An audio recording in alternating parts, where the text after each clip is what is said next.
हम लोग का राजा किसान है ना, राजा राजा राजा किसान और नगर है ना, राजा किसान और नगर है ना। और पूरा नाम क्या देखने को मिलेगा इसमें, राजा किसान नगर और आरंभिक राज्य और अर्थव्यवस्था। आरंभिक राज्य और व्यवस्था। ध्यान से देखो इसमें क्या लिखा गया है, क्या राजा किसान और नगर, राजा किसान और नगर, यानी इस चैप्टर में राजा किसान नगर एवं आरंभिक, यानी आरंभिक का मतलब होता है शुरुआती समय। आरंभिक का मतलब क्या होता है, शुरुआती समय राज्य कैसा था, शुरुआती समय राज्य कैसा था, और उसके साथ राज्य में क्या है, अर्थव्यवस्था। राज्य में क्या है, अर्थव्यवस्था। एक लाइन में समझे, अर्थव्यवस्था का मतलब क्या हो जाएगा, रुपया पैसा से संबंधित करने के लिए जो भी कार्य राज्य में किया जाता होगा वो क्या होगा, राज व्यवस्था। वो क्या होगा, राज व्यवस्था। एक बार पिछला टॉपिक को हम याद करें, पिछले चैप्टर में हम लोग पढ़े थे हड़प्पा सभ्यता। किसको पढ़े थे, हड़प्पा सभ्यता। और हड़प्पा सभ्यता को हम लोगों ने 3 वीडियो में समझा था। और हड़प्पा सभ्यता कहीं ना कहीं अंततः आके क्या हो जाती है, पतन हो जाती है। क्या हो जाती है, पतन हो जाती है। पतन हो जाने के पश्चात क्या होता है, आपको यहां पर जो देखने को मिलेगा, मूल रूप से इस चैप्टर में आपको 2 साम्राज्य के बारे में पढ़ना है। कितने साम्राज्य के बारे में, 2 साम्राज्य के बारे में। एक पढ़ना है आपको मौर्य साम्राज्य। किसको पढ़ना है, मौर्य साम्राज्य। और दूसरा साम्राज्य जो आपको पढ़ना है, गुप्त साम्राज्य। क्या पढ़ना है, गुप्त साम्राज्य। लेकिन मौर्य साम्राज्य, गुप्त साम्राज्य को जानने से पहले, इससे पहले कुछ इंपॉर्टेंट बातें दिया गया है जो कि सवाल के दृष्टिकोण से उतना महत्वपूर्ण तो नहीं है, लेकिन यहां से सवाल बनता है, उनको देखेंगे। लेकिन चैप्टर में हम लोग जो देखेंगे, मौर्य साम्राज्य और गुप्त साम्राज्य। क्या देखेंगे, मौर्य साम्राज्य और गुप्त साम्राज्य। यानी कि ये चैप्टर जो स्टार्टिंग हो यहां से होगा, क्या हड़प्पा सभ्यता के पतन के पश्चात, हड़प्पा सभ्यता के पतन के पश्चात वैदिक युग आता है। कौन सा युग आता है, वैदिक युग आता है। नाम से ही क्लियर है, वैदिक युग। क्या नाम है, वैदिक युग। यानी कि वेदों पर आधारित युग आता है। किस पर आधारित युग आता है, वेदों पर आधारित। तो वैदिक युग आपका 2 प्रकार से आ जाता है। कितने प्रकार से आ जाता है, 2 प्रकार से। एक का युग होता है ऋग वैदिक काल। क्या होता है, ऋग वैदिक काल। और दूसरा कौन सा युग होता है इसमें, ऋग वैदिक काल। और एक युग होता है उत्तर वैदिक काल। कौन सा काल होता है, उत्तर वैदिक काल। और उत्तर वैदिक काल के पश्चात जो देखने को मिलेगा आपको, बौद्ध और जैन धर्म का उत्पत्ति। किसका देखने को मिलेगा, बौद्ध और जैन धर्म का उत्पत्ति। इसी के साथ आपको महाजनपद का भी उत्पत्ति देखने को मिलेगा। किसका उत्पत्ति देखने को मिलेगा, महाजनपद की। और पिछला से आप रिलेट कीजिए, चैप्टर में आप मूल रूप से क्या पढ़ेंगे, मौर्य साम्राज्य और गुप्त साम्राज्य। क्या पढ़ेंगे, मौर्य साम्राज्य और गुप्त साम्राज्य। लेकिन चैप्टर में वो समझने से पहले इस बात को देखिए, हड़प्पा सभ्यता के पश्चात वहां पर एक युग का प्रचलन हुआ। वो युग कौन सा था, वैदिक युग। कौन सा युग था, वैदिक युग। वैदिक युग को कितने भाग में बांटते हैं, 2 भाग में। कितने भाग में बांटते हैं, 2 भाग में। ध्यान से देखिए, ऋग वैदिक का जो काल होता है वो 1500 ईस्वी पूर्व से, आपको बता चुके हैं ईस्वी पूर्व और क्या ईस्वी में क्या अंतर है।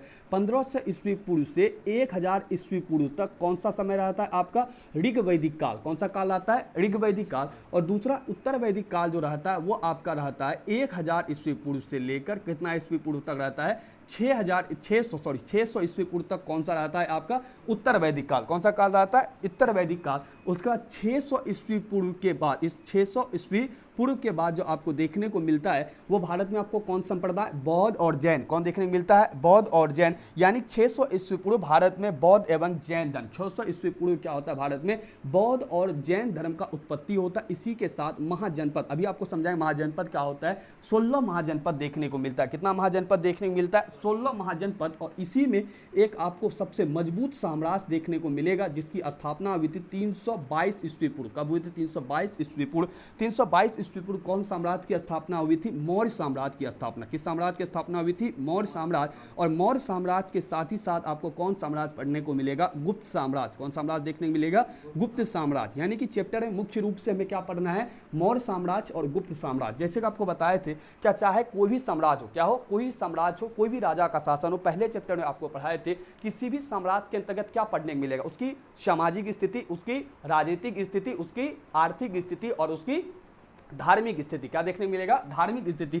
जैसे हम लोग यहाँ भी अगर साम्राज्य को पढ़ेंगे, किसको पढ़ेंगे, साम्राज्य को, तो किसी भी साम्राज्य को आप पहले चैप्टर से जानते हो, किसी भी साम्राज्य को पढ़ने से पहले उस साम्राज्य का हम लोग क्या पढ़ेंगे, उस साम्राज्य की हम लोग क्या पढ़ेंगे, धार्मिक स्थिति। क्या पढ़ेंगे, धार्मिक स्थिति। और दूसरा क्या पढ़ेंगे हम लोग, सामाजिक। क्या पढ़ेंगे, सामाजिक। और क्या पढ़ेंगे, आर्थिक। और क्या पढ़ेंगे, अंततः क्या पढ़ेंगे आप लोग, राजनीति। इसके अलावा किसी भी साम्राज्य में आपको कोई भी चीज़ पढ़ने को मिलने वाला नहीं है, क्योंकि कोई भी धर्म होगा तो कोई भी साम्राज्य होगा उसमें समाज में व्यक्ति किस प्रकार से रहता होगा ये होगा। दूसरे पॉइंट पर व्यक्ति रुपया पैसा कमाने के लिए क्या कार्य करता होगा, आर्थिक स्थिति होगा। तीसरे पॉइंट पर वे लोग पर शासन किस प्रकार से किया जाता होगा। तीसरे पॉइंट पर राजनीतिक होगा। और चौथा क्या होगा, उस पर धार्मिक, यानी वो लोग किस प्रकार के धर्म को मानते थे। जैसे हम लोग हड़प्पा सभ्यता में पढ़े थे, ठीक उसी प्रकार से हम लोग भी यहाँ क्या पढ़ेंगे, मौर्य साम्राज्य और गुप्त साम्राज्य। लेकिन मौर्य साम्राज्य गुप्त साम्राज्य को जानने से पहले कुछ बातें आपके किताब में दिया गया जो इस प्रकार से, उसे हम लोग जानने का प्रयास करेंगे। तो एक मोटे तौर पर हम लोगों ने परिचय को देखा कि इस चैप्टर में हम लोग क्या देखा कि हड़प्पा सभ्यता के पतन के पश्चात एक युग आता है। उस युग को कौन सा नाम था, वैदिक युग।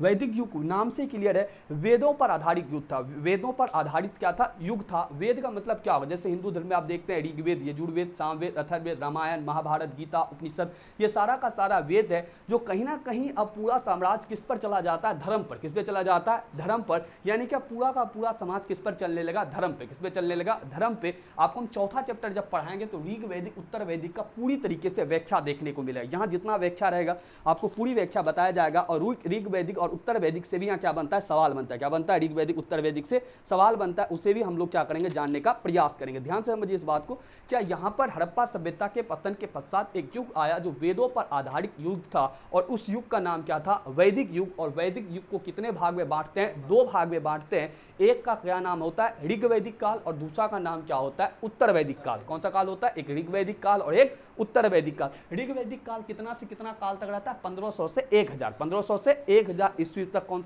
सा काल रहता है, ऋग वैदिक काल। 1000 से 600 ईस्वी पूर्व तक कौन सा रहता है, उत्तर वैदिक काल। और 1600 ईस्वी पूर्व से ले 600 ईस्वी पूर्व के बाद कौन कौन सा देखने को मिलता है, बौद्ध धर्म और जैन धर्म, जो कि हम लोग चौथा चैप्टर में पढ़ेंगे। कौन सा चैप्टर में पढ़ेंगे, चौथा चैप्टर में। और उसके बाद उसी में पढ़ेंगे बौद्ध जैन के ही साथ हमें उत्पत्ति देखने को मिलता है किसका, महाजनपद का। किसका देखने को मिलता है, महाजनपद। महाजनपद का सिंपल सा अर्थ में ले सकते हो अब राज। क्या ले सकते हो, राज। और राज क्या था, वही भारत जो था कई क्या कहते हैं, कई क्षेत्र में विभाजित था। अगर बात करें कई क्षेत्र तो वो 16 महाजनपद में विभाजित था। कितने महाजनपद विभाजित था, 16 महाजनपद में। कब, 322 ईस्वी में आपको क्या देखने को मिलता है, मौर्य साम्राज्य। उससे पहले 600 ईस्वी पूर्व के पश्चात, 600 ईस्वी पूर्व में ही आपको क्या देखने को मिलता है, बौद्ध जैन के साथ साथ क्या देखने को मिलता है, महाजनपद। क्या देखने को मिलता है, महाजनपद। और 1500 से 1000 में ऋग्वैदिक काल, और उत्तर वैदिक काल 1000 से 600। उत्तर वैदिक काल कितना देखने को मिलता है, 1000 से 600। ध्यान से देखिए, आखिर इसको ऋग्वैदिक काल क्यों बोलते हैं। अगर आपको पता होगा तो वेद जो है हिंदू धर्म के अकॉर्डिंग, वेद की मूल रूप से संख्या कितनी है, 4। कितनी संख्या है, 4। ऑब्जेक्टिव तौर पर याद रखिए, पहली वेद जो पहला कौन सा वेद है, तो ऋग्वेद। कौन सा है, ऋग्वेद। दूसरा पर कौन सा स्थान रखता है, सामवेद या यजुर्वेद। बोलिए, सामवेद, ठीक है। तीसरे पर क्या कौन सा हो जाएगा आपका, यजुर्वेद, यजुर्वेद। और चौथे पर कौन सा हो जाएगा, अथर्ववेद। चौथे पर कौन सा हो जाएगा, अथर्ववेद, है ना, अथर्ववेद। ये हो गया आपका 4 वेद। याद कर लीजिएगा, कितना वेद हो गया आपका, 4 वेद, ऋग्वेद, यजुर्वेद और सामवेद, और कौन सा वेद हो जाएगा, अथर्ववेद। ध्यान से देखिए, ऋग्वैदिक काल क्यों बोलते हैं, तो क्योंकि ऋग्वैदिक काल इसलिए बोलते हैं क्योंकि ऋग्वेद के शासन काल, ऋग्वेद के काल में यानी समय में ऋग्वेद की रचना होती है। किस वेद की रचना होती है, ऋग्वेद की रचना होती है। इस कारण से इसे कौन सा काल बोलते हैं, ऋग्वैदिक काल। इसके अलावा जो 3 आप देख रहे हैं, कौन कौन सा देख रहे हैं, सामवेद, अथर्ववेद और यजुर्वेद। कौन कौन सा है, सामवेद, अथर्ववेद, यजुर्वेद। किस काल में इसकी उत्पत्ति होती है, उत्तर वैदिक काल में। कौन से काल में होती है, उत्तर वैदिक काल में। तो वैदिक युग जो था आपका कितने भाग, 2 भाग। 1500 से 1000 का शासन काल कौन सा रहा, ऋग्वैदिक का काल। ऋग्वैदिक काल में कौन सा वेद की रचना होती है, ऋग्वेद की रचना होती है। उत्तर वैदिक काल में कौन सी रचना होती है, बाकी का तीनों वेद का रचना होता है। इनके बाद 600 ईस्वी पूर्व में बौद्ध जैन का उत्पत्ति देखने को मिलता है। इसके साथ ही हमें 16 महाजनपद का भी उत्पत्ति देखने को मिलता है। कुल मिलाकर वेदों की संख्या कितनी है, 4। ऋग्वेद, यजुर्वेद, सामवेद और अथर्ववेद। इनका एक बार स्क्रीनशॉट लीजिए, उसके बाद हम आगे आपको पढ़ाना स्टार्टिंग करते हैं।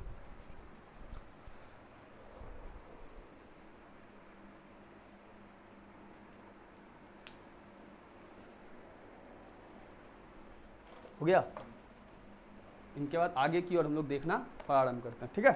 तो आगे हम लोग समझ गए क्या, हम लोग को पहले क्या देखना है, थोड़ा सा इंट्रो देखना है किसका, ऋग्वेद, यजुर्वेद का। उसके बाद हम लोग पढ़ना स्टार्टिंग करेंगे। कौन सा वेद, कौन सा स्टार्टिंग करेंगे, मौर्य साम्राज्य। मेन हमारा कौन सा रहेगा, मौर्य साम्राज्य को पढ़ना हम लोग का क्या रहेगा, मेन टॉपिक रहेगा मौर्य साम्राज्य। कौन सा टॉपिक रहेगा, मौर्य साम्राज्य। मोटे तौर पे आपको बता देते हैं ऋग वैदिक उत्तर वैदिक काल में किस प्रकार की क्या घटना होती है। ऐसे नहीं तो आपको चौथा चैप्टर, कौन सा चैप्टर में, चौथा चैप्टर में वहां तो पूरी तरीके से आपको पढ़ाया जाएगा वैदिक धर्म क्या होगा, उत्तर वैदिक क्या होगा। यहां आप शॉर्ट में ही जान लीजिए, यहां आप क्या डालिए, शॉर्ट में ही जान लीजिए वैदिक युग का दो भाग, ऋग वैदिक काल, उत्तर वैदिक काल। चौथे चैप्टर में पूरा व्याख्या वहां जानने का प्रयास करेंगे, ठीक है। तो यहां ये समझे क्या ऋग वैदिक काल में पूरी तरीके से जो समाज था वो किस पर आधारित हो चुका था, वेद पर। किस पर आधारित हो चुका था, वेद पर। और ऋग्वेद की रचना हुई थी ऋग वैदिक काल में। उसके बाद कौन सी हुई थी, उत्तर वैदिक काल। कौन सी हुई थी, उत्तर वैदिक काल। 1000 से 600, डेट याद रखिए, 1000 से 600, जिसमें सामवेद, अथर्ववेद और यजुर्वेद की रचना होती है। उनके बाद 600 ईस्वी पूर्व से इधर आपको कौन सा, बौद्ध, जैन, उसके साथ महाजनपद की उत्पत्ति देखने को मिलता है। और जिसमें कि 322 ईस्वी पूर्व किसकी स्थापना होती है, मौर्य साम्राज्य की। चैप्टर का मेन थीम क्या पढ़ना है हमें, मौर्य साम्राज्य और गुप्त साम्राज्य। क्या पढ़ना है, मौर्य साम्राज्य और गुप्त साम्राज्य। ऋग्वैदिक और उत्तर वैदिक काल हम लोग चौथे चैप्टर में पूरी तरीके से डिटेल से पढ़ेंगे। तो आइए इससे जानने से पहले आपको एक टॉपिक मिलेगा, क्या प्राचीन भारतीय इतिहास को जानने के स्रोत। क्या टॉपिक है, प्राचीन भारतीय इतिहास को जानने के स्रोत। इससे कई बार दीर्घ पूछा गया। क्या पूछा गया, दीर्घ पूछा गया है। क्या प्राचीन भारत को आप जो जानते हैं इसके जानने के क्या स्रोत हैं। अब सिंपल सी बात है, आज से आप देखिए ईस्वी पूर्व की घटना हो रही, ईस्वी पूर्व की बात हो रही, 600 ईस्वी पूर्व। अभी कितना चल रहा है, 2024, और 600 कितना हो गया, 2600 पूर्ण घटना की बात कर रहे हैं। तो हमें कोई भी चीज लिखा हुआ स्रोत जो मिलेगा उन्हीं के आधार पे कर सकते हैं। क्या पिछले चैप्टर में लोग देखे थे पुरातत्व, क्या देखे थे, पुरातत्व। पुरातत्व क्या था, क्या पृथ्वी के गर्भ में छिपी हुई वस्तु को निकालते हैं और उससे हम लोग पता करते हैं क्या वो कितनी पुरानी है और प्राचीन समय में इसमें किस प्रकार से व्यक्ति रहते थे और उस पर क्या कार्य करते थे। यहाँ पर हम लोग टॉपिक देखेंगे क्या आखिर हमें बौद्ध, क्या कहते हैं, बौद्ध धर्म की, जैन की या महाजनपद की, ऋग वैदिक काल की, उत्तर वैदिक काल की इतनी पुरानी घटना होने पर हमें किस प्रकार से इनका पता चलता है। तो ये हम लोग प्राचीन भारत का चर्चा कर रहे हैं। क्या स्रोत है, क्या स्रोत है जिसके आधार पर हम लोग टोटली कह पाते हैं क्या ऋग वैदिक काल में ऋग्वेद की रचना हुई थी, उत्तर वैदिक काल में उत्तर वैदिक की रचना हुई थी। इन्हीं बात को हम लोग जानेंगे। क्या प्राचीन भारतीय इतिहास, ठीक है, ये जो इतिहास है उसको जानने के क्या क्या स्रोत हैं, उसको जानने के क्या क्या स्रोत हैं। दीर्घ में कई बार ये सवाल पूछता है, ध्यानपूर्वक आप देखेंगे और इससे कई प्रकार का ऑब्जेक्टिव भी निकलेगा। क्या निकलेगा, ऑब्जेक्टिव। ध्यान से देखो सवाल क्या होगा, प्राचीन भारतीय इतिहास को जानने के स्रोत। सवाल क्या है, प्राचीन, आखिर हम लोग प्राचीन भारत जो इतनी पुरानी घटना चर्चा करेंगे तो ये घात हम लोग कहाँ से जानते हैं। और ये दीर्घ का सवाल है, कई बार बोर्ड पूछा है। प्राचीन भारतीय इतिहास को जानने के स्रोत, है ना, यानी क्या क्या स्रोत है जिसके आधार पर हम लोग प्राचीन भारत के इतिहास को जान सकते हैं। ध्यान से देखो, प्राचीन भारत के इतिहास जिसमें पूछा जाएगा दीर्घ में 5 नंबर का सवाल। प्राचीन भारतीय इतिहास को जानने के हम लोग के पास 3 स्रोत है। कितने स्रोत हैं, 3 स्रोत। ध्यान से देखो, पहला स्रोत इसमें से जो जानने का स्रोत है वो स्रोत आपका हो जाएगा पुरातात्विक साहित्यिक स्रोत, पुरातात्विक स्रोत और विदेशी यात्रिक विवरण। पहला कौन सा देखेंगे, साहित्यिक स्रोत, साहित्यिक स्रोत। दूसरा कौन सा टॉपिक है जानने के लिए हमें, मेरे पास साहित्यिक स्रोत से जान सकते हैं या पुरातात्विक स्रोत से। किससे जान सकते हैं, पुरातात्विक स्रोत। तीसरा कौन सा हो जाएगा, विदेशी यात्री का विवरण। तीसरा कौन सा हो जाएगा, विदेशी यात्री का विवरण। ये तीनों आधार पे हम लोग प्राचीन भारत को जान सकते हैं, विदेशी यात्री का विवरण। ध्यान से देखिए तीनों है क्या, उसके बाद हम लोग व्याख्या करेंगे। अगर पूछा जाए कि दीर्घ में क्या प्राचीन भारतीय इतिहास को जानने के स्रोत, तो लिखेंगे आप प्राचीन भारतीय इतिहास को जानने के निम्नलिखित स्रोत है। नंबर 1 साहित्यिक स्रोत, नंबर 2 पुरातात्विक स्रोत, नंबर 3 कौन सा हो जाएगा, विदेशी यात्री का विवरण। ध्यान से देखो, साहित्यिक स्रोत के अंतर्गत, साहित्यिक स्रोत के अंतर्गत जो लिखा गया मिला है, क्या मिला है, लिखा गया किताबों में, वेदों में जो मिला गया वो किसके में होगा, साहित्य स्रोत। पुरातात्विक का मतलब क्या होगा, जिसे पृथ्वी के नीचे से खोदकर निकाला गया, जिससे क्या निकाला गया, पृथ्वी के नीचे से खोद करके निकाला गया है, उसको अनुमान के आधार पर बताया जाएगा किसमें, पुरातात्विक में। और विदेशी यात्री का विवरण क्या होगा, क्या प्राचीन जिस प्रकार से आज भी विदेशों में व्यक्ति घूमने के लिए जाता है तो आज व्यक्ति डायरी नहीं लिखता, आज स्क्रीनशॉट या फोटो लेता है। क्या लेता है, फोटो ले लेता है। ठीक उसी प्रकार से प्राचीन जमाने में जब व्यक्ति आता था तो वो हम लोग क्या क्या कहता था, डायरी लिखता था। क्या लिखता था, डायरी। जहां पर जाता था जैसा दिखता था उसी प्रकार से उन चीजों को लिखता था। तो मौर्य साम्राज्य में, गुप्त साम्राज्य में भी काफ़ी व्यक्ति आया, उन्होंने अपने किताबों, अपने डायरियों में काफ़ी चीज़ों को लिखा, अपने किताबों में लिखा, और इस प्रकार से उनके किताब से भी उस समय और उस समय की परिस्थिति के बारे में हमें क्या पता चलता है, जानकारी पता चलता है। तो कुल मिला के कितने स्रोत के आधार पर आप प्राचीन भारत को जान सकते हैं? 3 स्रोत के आधार पर। एक तो जो हमें लिखा गया मिलता है वेदों और ग्रंथों में, दूसरा किससे मिलता है, जो हमें खोद करके निकाल करके जो जमीन के नीचे से प्राप्त होता है वो कौन सा हो जाता है, पुरातात्विक, और तीसरा कौन आ जाता है, उस समय जो विदेश से घूमने के लिए हम लोग के यहाँ आया, जो चीजों को देखा, उन चीजों को लिखा, उनसे भी पढ़कर हम लोग प्राचीन भारत के इतिहास को जान सकते हैं। तो कुल कितने आधार हो गए? 3 आधार, साहित्यिक स्रोत, पुरातात्विक स्रोत और विदेशी यात्री का विवरण। आइए तीनों का व्याख्या देखते हैं। और प्राचीन भारत का सबसे ये लंबा टॉपिक रहेगा, ठीक है, प्राचीन भारतीय इतिहास को जाने लंबा टॉपिक। कारण क्या है कि इसमें आपको काफी किताब को दिखाया जाएगा जो कि काफी व्यक्ति के द्वारा लिखा जाएगा, और आपके किताब में वो काफी इंपॉर्टेंट रूप से पूछे जाने की संभावना रहती है। ठीक है, ध्यान से देखो, साहित्यिक स्रोत हम लोग एक एक का व्याख्या करते हैं। किसका किसका व्याख्या करते हैं? एक एक का व्याख्या करके जानने का प्रयास करते हैं। साहित्यिक स्रोत, विदेशी यात्री का विवरण, और कौन सा चर्चा करेंगे? एक पुरातात्विक स्रोत। कौन सा ले ले? पुरातात्विक स्रोत। वहां से लो तो थोड़ा इंक डाल दे, क्योंकि इंक है ना इसमें।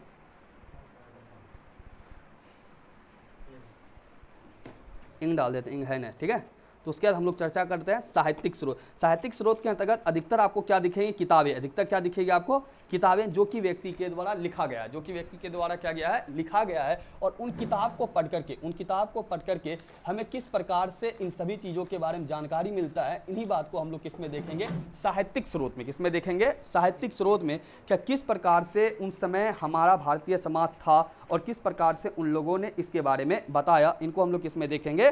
साहित्यिक स्रोत के अंतर्गत। और पुरातात्विक में क्या देखेंगे? कि जो जमीन के नीचे से खोद करके निकाला गया, जो क्या किया गया, जमीन के नीचे से खोद करके निकाला गया, उससे किस प्रकार से। सबसे पहले इंक डाल देते हैं, ठीक है, उनके बाद हम लोग देखना प्रारंभ करते हैं।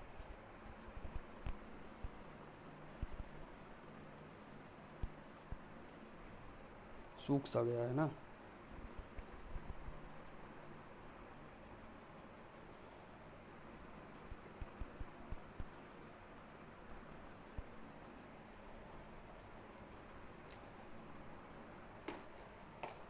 आओ देखते हैं। पहला स्रोत कौन सा है? साहित्यिक स्रोत। पहला स्रोत क्या है प्राचीन भारतीय इतिहास को जानने के स्रोत में? साहित्यिक स्रोत। कौन सा? साहित्यिक स्रोत। ध्यान से देखो, साहित्यिक स्रोत को 2 भाग में बांटते हैं। साहित्यिक स्रोत को कितने भाग में बांटते हैं? 2 भाग में बांटते हैं। ध्यान से देखो, क्या प्राचीन भारतीय इतिहास को जानने के स्रोत हम लोग पहला भाग पढ़ रहे हैं। कौन सा भाग पढ़ रहे हैं? साहित्यिक स्रोत। साहित्यिक स्रोत को 2 भाग में बांटते हैं। एक बांटते हैं धार्मिक साहित्य, और दूसरा क्या बांटते हैं हम? लौकिक साहित्य। कौन सा बांटते हैं? एक साहित्य कौन सा होता है इसमें? धार्मिक साहित्य, और दूसरा कौन सा बांटेंगे हम लोग इसको? लौकिक साहित्य, या इसी को एक और नाम है धर्मेत्तर साहित्य। कौन सा नाम है? धर्मेत्तर साहित्य। लौकिक साहित्य, और इसी का एक नाम क्या हो जाए? या धर्मेत्तर साहित्य। दोनों में से कोई एक नाम लिखेंगे आप, ठीक है, धर्मेत्तर साहित्य। ध्यान से देखो कि लौकिक साहित्य और धर्मेत्तर साहित्य में क्या अंतर है। ध्यान से सुनो, क्या ध्यान से, ब्राह्मण साहित्य। ध्यान से देखो, धार्मिक साहित्य को पुनः 4 भाग में बांटते हैं। धार्मिक साहित्य को पुनः कितने भाग में बांट दिया जाता है? 4 भाग। घबराना नहीं है, पहले हम समझा देते हैं, उसके बाद आपको बता देंगे आपको लिखना कैसे है। ध्यान से देखो, फिर पुनः जाके धार्मिक साहित्य कितने भाग में बढ़ जाता है? 4 भाग में बढ़ जाता है। एक है ब्राह्मण साहित्य, एक है बौद्ध साहित्य, एक है जैन साहित्य, और एक है आपका महाकाव्य। ध्यान से देखो, एक हो जाएगा आपका ब्राह्मण साहित्य, क्या हो जाएगा? ब्राह्मण। दूसरा क्या हो जाएगा यहाँ फिर आपका? बौद्ध साहित्य। तीसरा क्या हो जाएगा आपका? जैन साहित्य, ठीक है। और चौथा क्या हो जाएगा आपका? महाकाव्य। क्या हो जाएगा? महाकाव्य। ध्यान से देखो, क्या वैदिक काल में आपको ब्राह्मण, बौद्ध के काल में जो किताब लिखा गया उनसे में पता चलेगा। जैन के किताब, जैन के अकॉर्डिंग जो किताब लिखा गया, जैन साहित्य के समय, जैन के क्रम में जो किताब लिखा गया वो जैन साहित्य में, और महाकाव्य हमें देखने को मिलता है। ध्यान से देखो, सबसे पहला हम लोग साहित्यिक स्रोत को देखें। साहित्यिक स्रोत के कितने भाग? 2 भाग, धार्मिक साहित्य और लौकिक साहित्य। अब धार्मिक स्रोत के कितने भाग हो जाते हैं? 4 भाग, ब्राह्मण, बौद्ध साहित्य, जैन साहित्य और महाकाव्य। कितना हो जाता है? 4 भाग। ध्यान से देखो, पहले चारों को देखते हैं, पहले इंपॉर्टेंट चीजों को देखें, उसके बाद हम आपको लिखने के लिए बताएंगे कैसे लिखना है। ध्यान से देखो, ब्राह्मण साहित्य के अंतर्गत 4 वेद आता है, ऋग्वेद, यजुर्वेद, सामवेद, अथर्ववेद। ध्यान से देखो, जो हम लोग अभी 4 वेद की बात किए थे, वो ब्राह्मण साहित्य के अंतर्गत आपका क्या क्या आ जाता है? 4 वेद। क्या आ जाता है? 4 वेद। किस साहित्य के अंतर्गत आ जाता है? ब्राह्मण साहित्य के अंतर्गत 4 वेद। कौन कौन सा आ जाता है? ऋग्वेद, यजुर्वेद, सामवेद और अथर्ववेद। ध्यान से देखो, आगे क्या आता है? ब्राह्मण ग्रंथ के अंतर्गत आ जाता है आपका आपका ब्राह्मण ग्रंथ भी आ जाता है, जैसे कोष्टकी, शतपथ, वाजने, तैत्तिरीय, पंचविंश, तांडव, गोपद, अरण्यक, उपनिषद। इनकी संख्या 108 है, जिसमें कि ईशा, केन, छांदोग्य, बृहदारण्यक, उपनिषद। ध्यान से देखो, इसके अलावा आपको हम शॉर्ट में बताते हैं, आपको उपनिषद देखने को मिल जाता है। किसमें देखने को मिल जाता है? ब्राह्मण साहित्य में 108 आपको क्या देखने को मिल जाता है? उपनिषद। उपनिषद की संख्या आपको कितना देखने को मिल जाता है? 108। ध्यान से देखो, यहाँ पर ब्राह्मण साहित्य की बात करें या वेद की बात करें, ये सब किस समाज के बारे में लिखा होगा? जो समाज ऋग वैदिक काल, उत्तर वैदिक काल में जो चलता होगा, उन्हीं के बारे में लिखता होगा और उन्हीं के समाज के बारे में हमें क्या करेगा? बताएगा। सबसे पहला क्या था? चारों वेद, और उसके बाद क्या था? उपनिषद। उपनिषद का कुल संख्या कितना था? 108। जैसे कि बात कर ले कौन कौन सा हो जाएगा? अरण्यक उपनिषद हो जाएगा, प्रश्न, मुंडक, छंदोग, बृहदारण्यक उपनिषद। ध्यान से देखो, नाम याद करने कोई जरूरी नहीं है, आपसे पूछा भी नहीं जाएगा, आप शॉर्ट में याद कीजिए, क्योंकि पूरा इसका व्याख्या करना पड़ेगा। ध्यान से देखो, ब्राह्मण साहित्य के अंतर्गत 4 वेद और उपनिषद की संख्या आपको कितना देखने को मिल जाता है? 108। कितना देखने को मिल जाता है? 108। इसके बाद आपको वेदांग क्या देखने को मिलता है? वेदांग। और वेदांग की संख्या कुल आपको कितना देखने को मिल जाता है? 6। वेदांग की कुल संख्या कितना देखने को मिल जाती है? 6। ध्यान से देखो, 6 वेदांग को आप याद करने के प्रयास में कभी पूछा जा सकता है। पहला इसमें वेदांग था शिक्षा। क्या था? शिक्षा, कल्प, व्याकरण, निरुक्त, छंद, और अंतिम में क्या लिखेंगे आप? ज्योतिष। क्या देखेंगे? ज्योतिष। ठीक है, आगे देखिए क्या देखने को मिलता है। ज्योतिष देखने को मिलता है, और इसके साथ ही आपको क्या देखने, इनकी संख्या 18 है, और आपको क्या देखने को मिलती है? पुराण। क्या देखने को मिलता है? पुराण। और ध्यान से देखो, ब्राह्मण साहित्य के अंतर्गत अंतिम आपको क्या देखने को मिलता है? पुराण। क्या देखने को मिलता है? पुराण। पुराण की कुल संख्या कितना है? 8। जैसे हो जाएगा आपका गरुड़ पुराण हो जाएगा, मत्स्य पुराण हो जाएगा। अब देखो ध्यान से, अब यहाँ पर जो आपको हम शॉर्ट में बताएं, ध्यान से देखो, ब्राह्मण साहित्य के अंतर्गत चारों वेद, ऋग्वेद, यजुर्वेद, सामवेद, अथर्ववेद आ जाएगा। उपनिषद की कुल संख्या कितना हो जाएगा? 108 हो जाएगा। नाम याद करने कोई जरूरी नहीं। वेदांत की कुल संख्या कितना आ जाएगा? 6। ये याद करना है आपको। शिक्षा, कल्प, व्याकरण, निरुक्त, छंद और ज्योतिष। और पुराण की संख्या कुल कितना हो जाएगा? 18। अब देखो, एक एक याद करे, उससे कोई फायदा भी नहीं है, और पूछेगा भी नहीं, और तुम याद भी नहीं कर सकता, और तुम लिख भी नहीं सकता। अब शॉर्ट में याद करेंगे कि साहित्यिक स्रोत के कितने भाग? 2 भाग। धार्मिक साहित्य, लौकिक साहित्य। धार्मिक साहित्य के कितने भाग? 4 भाग। ब्राह्मण साहित्य, बौद्ध साहित्य, जैन साहित्य, और क्या हो जाएगा? महाकाव्य। ब्राह्मण साहित्य में क्या क्या आ जाएगा? चारों वेद आ जाएगा, 108 उपनिषद आ जाएगा, वेदांग की संख्या कितना हो जाएगा? 6, और पुराण का संख्या कितना हो जाएगा? 18। अब ध्यान से देखो, ये आपका काफी इंपॉर्टेंट हो जाएगा कि वेद की कुल संख्या कितना हो जाएगा? 4। ये बन जाएगा ऑब्जेक्टिव। उपनिषद की कुल संख्या कितना हो जाएगा? 108। वेदांग की कुल संख्या कितना हो जाएगा? 6, और पुराण की कुल संख्या कितना हो जाएगा? 18। ध्यान से देखो, 2 चीज हम लोग निकालते चलेंगे, एक तो ऑब्जेक्टिव निकलेगा, इसके साथ दीर्घ सवाल को ही बनाते चल रहे हैं। क्या क्या कर रहे हैं? एक तो ऑब्जेक्टिव निकल रहा है, और दूसरा क्या बन रहा है? दीर्घ सवाल। ध्यान से देखो, अब ध्यान से देखो, बौद्ध साहित्य। अब क्या हो जाएगा? बौद्ध साहित्य। अब बौद्ध साहित्य के अंतर्गत आपको ज्यादा पढ़ना नहीं है। अब बौद्ध धर्म के, जब बौद्ध धर्म था उस समय किस प्रकार से उनका किताब लिखा गया था, और बौद्ध धर्म के अंतर्गत जो आपको देखने को मिलता है वो ज्यादा कुछ नहीं देखने को मिलता है। बौद्ध साहित्य के अंतर्गत आपको त्रिपिटक देखने को मिलता है। क्या देखने को मिलता है? त्रिपिटक। त्रिपिटक का अर्थ था क्या? 3 टुकड़ियों में रखा गया किताब। बौद्ध धर्म का क्या कहते हैं? प्रवर्तक कौन था? महात्मा बुद्ध। चौथे चैप्टर में पूरा डिटेल रहेगा। इतना बात जान लो कि बौद्ध धर्म के अंतर्गत क्या देखने को मिलता है? त्रिपिटक। क्या देखने को मिलता है? त्रिपिटक। और त्रि का मतलब क्या हो जाएगा? 3। त्रि का मतलब क्या हो जाएगा? 3। और 3 ध्यान से देखो, एक इसका किताब का नाम था अभिधम्म पिटक। क्या नाम था? अभिधम्म पिटक। एक का नाम था विनय पिटक। क्या नाम था? विनय पिटक। और दूसरा का नाम था सुत्त पिटक। क्या नाम था? सुत्त पिटक। अब ध्यान से देखो, क्या अब यहाँ देखो, बौद्ध धर्म में क्या आपको देखने को मिलता? किताब का नाम त्रिपिटक, अभिधम्म पिटक, विनय पिटक, सुत्त पिटक। ये तीनों जो देखने को मिलता है, क्या ये बौद्ध धर्म के उस समय का जो समाज था उनके बारे में लिखा होगा या दूसरे धर्म के बारे में लिखा होगा? प्राचीन भारत के समय में जिस प्रकार से बौद्ध के काल में जो चला था, उन्हीं के बारे में, समाज के बारे में बताता होगा। तो क्या हम प्राचीन भारतीय इतिहास का बौद्ध ग्रंथ से पता कर सकते हैं क्या? बिल्कुल, बौद्ध साहित्य से हम लोग क्या कर सकते हैं? क्या त्रिपिटक के माध्यम से हम लोग प्राचीन भारत को क्या कर सकते हैं? जान सकते हैं। तो बौद्ध धर्म में क्या आ जाता है आपका? त्रिपिटक। क्या आ जाता है? त्रिपिटक। बौद्ध धर्म के इसके अलावा भी आपको कई किताबें देखने को मिलता है। ध्यान से देखो, क्या जातक कथाएं, दीपवंश, महावंश, मलिंद पिनाह, अंगुत्तर निकाय आदि आते हैं। ध्यान से देखो, उतना याद नहीं करना, और इसमें एक याद कर लेगा, अंगुत्तर निकाय। क्या नाम है? अंगुत्तर निकाय। अंगुत्तर निकाय किस धर्म का है? आप याद रखेंगे बौद्ध धर्म का। काफी इंपॉर्टेंट सवाल है।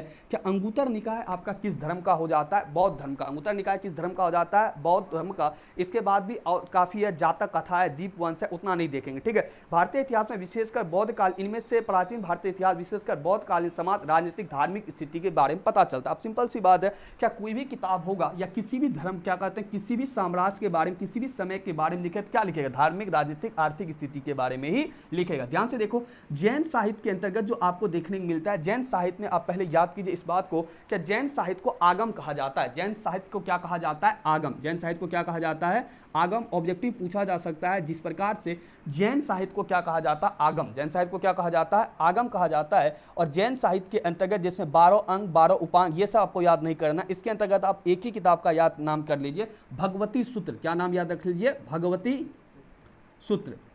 ध्यान से देखो, क्योंकि हम यहाँ भगवती सूत्र, ध्यान से देखो, यहाँ हम लोग क्या बनाए? दीर्घ सवाल को बना रहे हैं, तो ज़्यादा लेंगे तो याद करने में दिक्कत होगा। अब जितना इंपॉर्टेंट है इसी से सवाल बनेगा, ठीक है। आपकी किताब में बहुत ज़्यादा दिया गया, उतना याद करने की कोशिश नहीं करना है, क्योंकि हम 12th का एग्जाम दे रहे हैं, ना कि कॉम्पिटिशन का एग्जाम, ठीक है। ध्यान से देखो, क्या अब यहाँ तक में देखो, क्या साहित्यिक स्रोत के दो भाग, धार्मिक साहित्य और लौकिक साहित्य। घबराना नहीं है, याद लिखना कैसे वो बता देंगे। यहाँ से क्या बनेगा? ऑब्जेक्टिव। क्या बनेगा? ऑब्जेक्टिव। ध्यान से देखो, जैन साहित्य के अंतर्गत कौन सा किताब आ जाता है? भगवती सूत्र। कौन सा आ जाता है? भगवती सूत्र। और जैन साहित्य को क्या बोला जाता है? आगम। क्या बोला जाता है? आगम। जैन साहित्य को क्या बोला जाता है? आगम। ध्यान से देखो, अब क्या आ जाता है? महाकाव्य। क्या आ जाता है? महाकाव्य। महाकाव्य के अंतर्गत जो मिलेगा आपको, 2 ग्रंथ मिलेगा। कितना ग्रंथ मिलेगा? 2 ग्रंथ मिलेगा। एक मिलेगा आपको रामायण। क्या मिलेगा? एक। और दूसरा क्या मिलेगा आपको? महाभारत। क्या देखने को मिलेगा? महाभारत। अब रामायण भारत किसी बच्चे को बताना पड़े ऐसा तो दिन नहीं है, ठीक है, क्योंकि रामायण भारत आपको बचपन से ही पता रहता है। रामायण में राम जी के बारे में और महाभारत में किसके बारे में? भगवान श्री कृष्ण के बारे में पता चलता है। अब ध्यान से देखो, महाकाव्य की कुल संख्या आपको कितना देखने को मिलती? 2। अब ध्यान से देखो, रामायण महाभारत भारत की उस समय की स्थिति के बारे में बता रहा है कि भारत का उस समय समाज किस प्रकार से था। रामायण महाभारत देखा होगा तो उसमें दिखाया भी गया है उस समय समाज कैसा था, समाज किस प्रकार से चलता है। क्या इन सभी स्रोतों से प्राचीन भारत हमें पता चल रहा है? नहीं चल रहा है? बिल्कुल पता चल रहा है। और कैसा साहित्य है? धर्म साहित्य, यानी कि धर्म पे आधारित है। किस पर आधारित है? धर्म पे आधारित। इस कारण से इसे क्या बोलते हैं हम लोग? धार्मिक साहित्य। क्या बोलते हैं? धार्मिक साहित्य। अब ध्यान से देखो, लिखना कैसे वो हम तुमको बताएंगे। पहले ऑब्जेक्टिव देख लो, क्या धार्मिक साहित्य का कितने भाग? 4 भाग। ब्राह्मण साहित्य, बौद्ध साहित्य, जैन साहित्य, महाकाव्य। ब्राह्मण साहित्य के अंतर्गत 4 वेद आ जाता है। उपनिषद की संख्या 108 हो जाएगा। वेदांत की संख्या कितना हो जाएगा? 6। वेदांत की संख्या कुल कितनी हो जाएगी? 6। और पुराण की संख्या कुल कितना हो जाएगी? 18। त्रिपिटक का संबंध किस धर्म से रहेगा? बौद्ध धर्म से रहेगा। अंगुत्तर निकाय का संबंध किस धर्म से रहेगा? बौद्ध धर्म से रहेगा। जैन धर्म में जैन साहित्य को क्या बोला जाता है? आगम बोला जाता है। और जैन धर्म का महत्वपूर्ण किताब कौन सा हो जाएगा? भगवती सूत्र हो जाएगा। महाकाव्य का कुल संख्या कितना है? 2 आपको देखने को मिलता है, रामायण और महाभारत, जो कि उस समय की भारत की सामाजिक और आर्थिक स्थिति को बताता है। एक बार आप इसका स्क्रीनशॉट लीजिए, बहुत ही इंपॉर्टेंट ऑब्जेक्टिव बनेगा यहाँ से, ठीक है। उसके बाद हम लोग आगे की ओर देखते हैं। दूसरा क्या हो जाएगा हम लोग का? लौकिक साहित्य या धर्मेत्तर साहित्य। क्या हो जाएगा? लौकिक साहित्य या धर्मेत्तर साहित्य। ध्यान से देखो, लौकिक साहित्य या धर्मेत्तर साहित्य में जो आपको देखने को मिलेगा, लौकिक साहित्य के अंतर्गत यहाँ जो आपको देखने को मिलेगा 3 प्रकार का क्या बुक देखने को मिलेगा। लेकिन आपको उतना याद नहीं करना है। लौकिक साहित्य के अंतर्गत कुछ किताब के बारे में आपको बता देते हैं, मेन किताब के बारे में, इसी के बारे में आपको याद रखना है, ठीक है, जो कि ऑब्जेक्टिव में बन जाएगा। और इतना ही लिखने से आपका क्या चल जाएगा? काम चल जाएगा, ठीक है। ध्यान से देखो, लौकिक साहित्य के अंतर्गत व्यक्तियों के द्वारा कुछ किताब लिखा जाएगा। ध्यान से देखो, लौकिक साहित्य के अंतर्गत एक आपको मिलेगा अर्थशास्त्र। क्या दिखेगा? ध्यान से, अर्थशास्त्र। आगे देखिए क्या देखने को मिलेगा।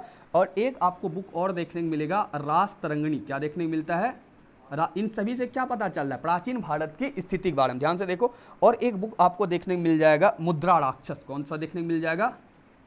याद रखना, मेन ही आपको बता रहे हैं, सारा वही बताएंगे, ठीक है। मुद्रा राक्षस मिल जाएगा। और एक आपको मिल जाएगा अष्टध्यायी, ठीक है,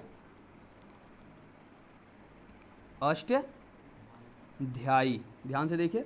फिर चौथे नंबर पे आपको क्या मिल जाएगा? एक और महाभास।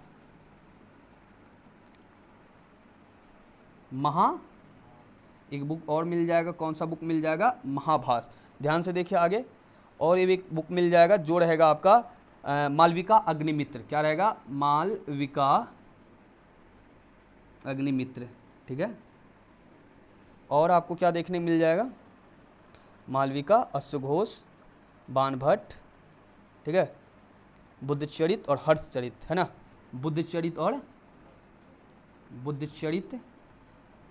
और ध्यान से देखो आगे हर्षवर्धन, हर्षचरित, ठीक है। एक क्या देखने को मिलता है आपको, बुद्धचरित, और दूसरा क्या देखने को मिलता है, ध्यान से देखो, ये सारा किताब है, ये सारा क्या है, किताब है। और ये किताब किसके द्वारा लिखा गया है, व्यक्ति के द्वारा। किसके द्वारा लिखा गया है, व्यक्ति के द्वारा। अब तुम मतलब ये किताब जो व्यक्ति लिखा है वो किसी के बारे में लिखेगा या अपने बारे में लिखा होगा, उस समय की समाज की स्थिति और परिदृश्य के बारे में लिखा हो। एक किताब सबसे फेमस किताब है और ऑब्जेक्टिव में कई बार आपसे पूछा जाएगा, अर्थशास्त्र की रचना किसने किया था। आप याद रखेंगे अर्थशास्त्र की रचना कौटिल्य किया था। कौन किया था, कौटिल्य किया था। कौन किया था, कौटिल्य। इसी का नाम क्या हो जाता है, चाणक्य। क्या नाम हो जाता है, चाणक्य। कौन क्या था इसका रचना, अर्थशास्त्र का रचना कौन क्या था आपका, कौटिल्य। कौन क्या था रचना आपका, कौटिल्य। इससे किसके बारे में जानकारी पता चलता है, आप याद रखेंगे मौर्य साम्राज्य के बारे में जानकारी पता चलता है। किस साम्राज्य के बारे में पता जानकारी चलता है, मौर्य साम्राज्य। और मौर्य साम्राज्य का क्या बताएगा, सामाजिक, आर्थिक और राजनीतिक स्थिति बताया जाएगा। दूसरे पॉइंट पर आ जाता है रासतरंगिणी। रासतरंगिणी को जो लिखा था वो कौन लिखा था, कलहन। कौन लिखा था, देखो बहुत इंपॉर्टेंट सवाल है, कंपटीशन में यहाँ से सवाल बनता है। किसमें बनता है, कंपटीशन में सवाल बनता है। और यहाँ पर नाम लिखा है, ठीक है, पुस्तक। यहाँ पर कौन है, पुस्तक, और दूसरा क्या है, पुस्तक लिखने वाले का नाम। रासतरंगिणी कौन लिखा था, कलहन। कौन लिखा था, कलहन। और कलहन से आपको कहाँ का इतिहास पता चलता है, कश्मीर का इतिहास। कहाँ का इतिहास पता चलता है, कश्मीर के इतिहास। दूसरा बुक, तीसरा बुक कौन सा हो जाएगा आपका, मुद्रा राक्षस। कौन सा हो जाएगा, मुद्रा राक्षस। मुद्रा राक्षस चाणक्य की कूटनीति, नंद वंश की समाप्ति और चंद्रगुप्त मौर्य की राज्यारोहण का पता चलता है। ध्यान से देखो, मुद्रा राक्षस का जो किताब लिखा है वो कौन लिखा है, विशाखा दत्त। कौन लिखा है, विशाखा दत्त। क्या लिखा है, विशाखा दत्त। इसमें जो आपको देखने को मिलता है, इसमें नंद वंश की समाप्ति। क्या देखने को मिलती है, नंद वंश की समाप्ति। याद रखना क्या, नंद वंश क्या, सब पढ़ेंगे, ठीक है। नंद वंश की समाप्ति और मौर्य साम्राज्य का उत्थान। मौर्य साम्राज्य क्या देखने मिलता है, उत्थान। इतना याद रखें। मुद्रा राक्षस से किसकी जानकारी, मुद्रा राक्षस किताब को किसने लिखा है, विशाखा दत्त। किसने लिखा है, विशाखा दत्त। अब ध्यान से देखो, अष्टधाई पाणिनि के द्वारा लिखा गया, मौर्य एवं मौर्य युगीन राजनीति पर प्रकाश डालता है। ध्यान से देखो, अष्टधाई जो लिखा गया वो किसके द्वारा लिखा गया है, पाणिनि के द्वारा। किसके द्वारा लिखा गया, पाणिनि के द्वारा। और इससे में किसकी इतिहास पता चलता है, मौर्य का। ध्यान से देखो आगे, महाभास। महाभास जो लिखा गया है वो महाभास जो लिखा गया, पतंजलि सूक सम्राट पुष्यमित्र सूंग के पुरोहित। ध्यान से देखो, पतंजलि जो था, पतंजलि के द्वारा क्या लिखा गया था, तुम्हारा लिखा गया था, कौन सा बुक लिखा गया था, महाभास। कौन सा लिखा गया था, महाभास। और इससे जो हमें पता चलता है वो हमें पता चलता है सूंग वंश का जानकारी। किस वंश का जानकारी पता चलता है, सूंग वंश का जानकारी किस ग्रंथ से पता चलता है, महाभास से। और महाभास लिखा कौन था, पतंजलि। कौन लिखा था, पतंजलि। मालविका अग्निमित्र जो देखने को मिलता है वो कालिदास के द्वारा लिखा गया था। किसके द्वारा लिखा गया था, कालिदास के द्वारा। ध्यान से देखो, कालिदास के द्वारा। और कालिदास से किस वंश की जानकारी मिलता है हमें, सूंग वंश का। अब बुद्धचरित जो लिखा गया था वो लिखा गया था अश्वघोष के द्वारा। किसके द्वारा लिखा गया था, अश्वघोष के द्वारा। अब अश्वघोष, बुद्धचरित से किसकी जानकारी हमें मिलती है, तो अश्व क्या कहते हैं, इससे हमें गौतम बुद्ध के चरित्र का पता चलता है। किसके द्वारा, गौतम बुद्ध का। और गौतम बुद्ध, अब तभी तुम पढ़ा है, कौन धर्म का संस्थापक था, बौद्ध धर्म का। और हर्षचरित कौन सा किताब, हर्षचरित को कौन लिखता है, बाणभट्ट। कौन लिखता है, बाणभट्ट। और इससे हमें किसकी पता चलता है, बाणभट्ट से सम्राट हर्षवर्धन का जीवन प्रकाश डालता है। ये किसके बारे में लिखता है, हर्षवर्धन के बारे। अब ध्यान से देखो, काफी हो गया किताब, लेकिन यहां से ऑब्जेक्टिव तुमसे पूछेगा, ठीक है। अब लिखना कैसे देख में वो बाद में चर्चा, एक बार पहले स्क्रीनशॉट लो, इसके बाद तुमको बताते हैं। ध्यान से देखो, जब वहां पर तुम देख रहा है 4-4-8 किताब को, ये 8 किताब में से 1 या 2 सवाल का आपको क्या पूछेगा, इनका लेखक कौन है, इनका लेखक कौन है, किस वंश की जानकारी मिलती है, ये सवाल आपसे नहीं पूछेगा। आपको सिर्फ पूछेगा लेखक इनका कौन है। ऑब्जेक्टिव ध्यान से देखो, अर्थशास्त्र का लेखक कौटिल्य, रासतरंगिणी का लेखक कलहन, मुद्रा राक्षस का लेखक विशाखा दत्त, अष्टधाई का लेखक पाणिनि, महाभास का लेखक पतंजलि, मालविका अग्निमित्र का लेखक कालिदास, बुद्धचरित का लेखक अश्वघोष, हर्षचरित का लेखक कौन हो जाता है, बाणभट्ट। अब यहां से तुम कंफर्म, ये जितना लेखक है और जितना ये किताब है, ये याद करेगा किस वंश के बारे में जानकारी मिलता है। ये ना हो याद तो चलेगा, लेकिन आपको कौन सा किताब से किस वंश की जानकारी मिलता है, यहां से आपको 1 या 2 नंबर का सवाल आसानी से देखने को मिल जाएगा। रासतरंगिणी कलहन के द्वारा कहां से जानकारी, कश्मीर के बारे में जानकारी। अर्थशास्त्र के द्वारा, अर्थशास्त्र कौन लिखा, कौटिल्य। कौटिल्य बोलिए या चाणक्य, ठीक है। और कौटिल्य के कृत कौन सा, अर्थशास्त्र किस वंश की जानकारी मिलती है, मौर्य। किसके बारे में, मौर्य के बारे में। और रासतरंगिणी कलहन, कलहन से कौसे, कलहन कौसे, कश्मीर। मुद्रा राक्षस विशाखा दत्त किस वंश की जानकारी, नद वंश की समाप्ति, मौर्य साम्राज्य की उत्थान। अष्टधाई का पाणिनि, अष्टधाई का कौन लिखा है, अष्टधाई को, पाणिनि किस वंश की जानकारी, मौर्य की जानकारी। पतंजलि के द्वारा कौन सा बुक लिखा गया, महाभास, कौन वंश की जानकारी, सूग वंश की जानकारी। जानकारी। मालविका अग्निमित्र किसके द्वारा लिखा गया? कालिदास के द्वारा। कौन सा वंश की जानकारी? सुगवंश की जानकारी। बुद्ध चरित किसके द्वारा लिखा गया? अश्वघोष के द्वारा। किसकी जानकारी? गौतम बुद्ध की जानकारी। हर्ष चरित किसके द्वारा लिखा गया? बाणभट्ट के द्वारा। किसका जानकारी मिलता? हर्षवर्धन। आपको लिखना कैसे वो बाद में चर्चा करेंगे, सबसे पहले इनको याद करते चलो। ध्यान से देखो, वेद की संख्या 4, उपनिषद की संख्या 108, वेदांत की संख्या 6, पुराण की संख्या 8। बौद्ध धर्म में सबसे महत्वपूर्ण बुक कौन सा है? बौद्ध धर्म में सबसे महत्वपूर्ण बुक हो जाएगा आपका त्रिपिटक। त्रिपिटक के साथ कौन हो जाएगा? अंगुत्तर निकाय। और जैन धर्म में कौन सा हो गया आपका? भगवती सूत्र। महाभाष्य में, महाकाव्य में 2 बुक आया, रामायण और महाभारत। उसके बाद हम लोग चर्चा किए लौकिक साहित्य। लौकिक साहित्य के अंतर्गत आपके अंदर काफी बुक आया, अर्थशास्त्र का कौटिल्य, राजतरंगिणी का कलहन का राजतरंगिणी, विशाखा दत्त का मुद्रा राक्षस, पाणिनि का अष्टधाई, वहीं पतंजलि का महाभाष्य, वहीं पर कालिदास का मालविका अग्निमित्र, और अश्वघोष का बुद्ध चरित, और बाणभट्ट का हर्षचरित। वो किताब का नाम आप जरूरी याद कीजिए, एक बार स्क्रीनशॉट लीजिए। उसके बाद हम लोग आगे पढ़ना स्टार्टिंग करते हैं। अब यहाँ से हमारा साहित्यिक स्रोत क्या हो जाता है? समाप्त। साहित्यिक स्रोत क्या हो जाता है? समाप्त। अब हम लोग दूसरा स्रोत पढ़ेंगे। कौन सा स्रोत पढ़ेंगे? पुरातात्विक स्रोत। कौन सा स्रोत पढ़ेंगे? पुरातात्विक स्रोत। अब पहले इसको लिखना कैसे वो बाद में देखेंगे, ठीक है। अब सबसे पहले एक बार स्क्रीनशॉट, उसके बाद हम लोग चर्चा करते हैं, ठीक है। लिख चुके हो? ठीक है, इसको हटाते हैं।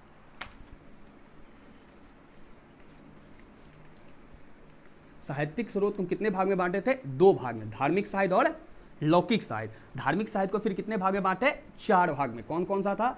ब्राह्मण, बौद्ध, जैन और महाकाव्य। यही था ना, ब्राह्मण, बौद्ध, जैन और महाकाव्य। और पूरा क्या कहते हैं? और धर्मेत्तर साहित्य के अंतर्गत काफी व्यक्ति के द्वारा बुक लिखा गया था। 2-4 का नाम याद कर लेना, उसी से हमारा काम चल जाएगा, ठीक है। लेकिन ऑब्जेक्टिव के लिए हमको सारा याद करना पड़ेगा, ठीक है। अब दूसरा पॉइंट पर देखो, पुरातात्विक स्रोत। अब ध्यान से देखो, ये किताब लिखा गया है उस समय के समाज में, जो व्यक्ति लिखा वो अपने अकॉर्डिंग लिखा, और समाज में हो सकता है क्या दूसरे अकॉर्डिंग भी चल रहा होगा, है ना। क्योंकि हम लिखेंगे बुक तो वो लिखने का दृष्टिकोण किसका होगा? हमारा होगा। आप लिखेंगे तो आपका लिखने का दृष्टिकोण कुछ और होगा। लेकिन सबसे ज्यादा जो प्राचीन भारत का विश्वसनीय स्रोत माना जाता है वो कौन सा स्रोत माना जाता है? पुरातात्विक स्रोत। कौन सा स्रोत? पुरातात्विक स्रोत। पुरातात्विक आपको हम बता चुके हैं, पृथ्वी की गर्भ में छिपी हुई वस्तुओं को खोद करके निकाल करके उसके बारे में जो हमें पता चलता है वो किस स्रोत के अंतर्गत आता है? पुरातात्विक स्रोत के अंतर्गत आता है। पुरातात्विक स्रोत के सिक्का था, स्मारक था, यही सब किसके अंतर्गत था? पुरातात्विक स्रोत के अंतर्गत हमें देखने को मिलता है। ध्यान से देखो, पुरातात्विक के बारे में लिखता है क्या? प्राचीन भारत का सबसे प्रमाणिक और विश्वसनीय स्रोत। कौन सा? प्रमाणिक का मतलब पूरी तरीके से एविडेंस के साथ, प्रमाणिक और सबसे विश्वास के साथ। किसके साथ बोल सकते हैं? विश्वास के साथ।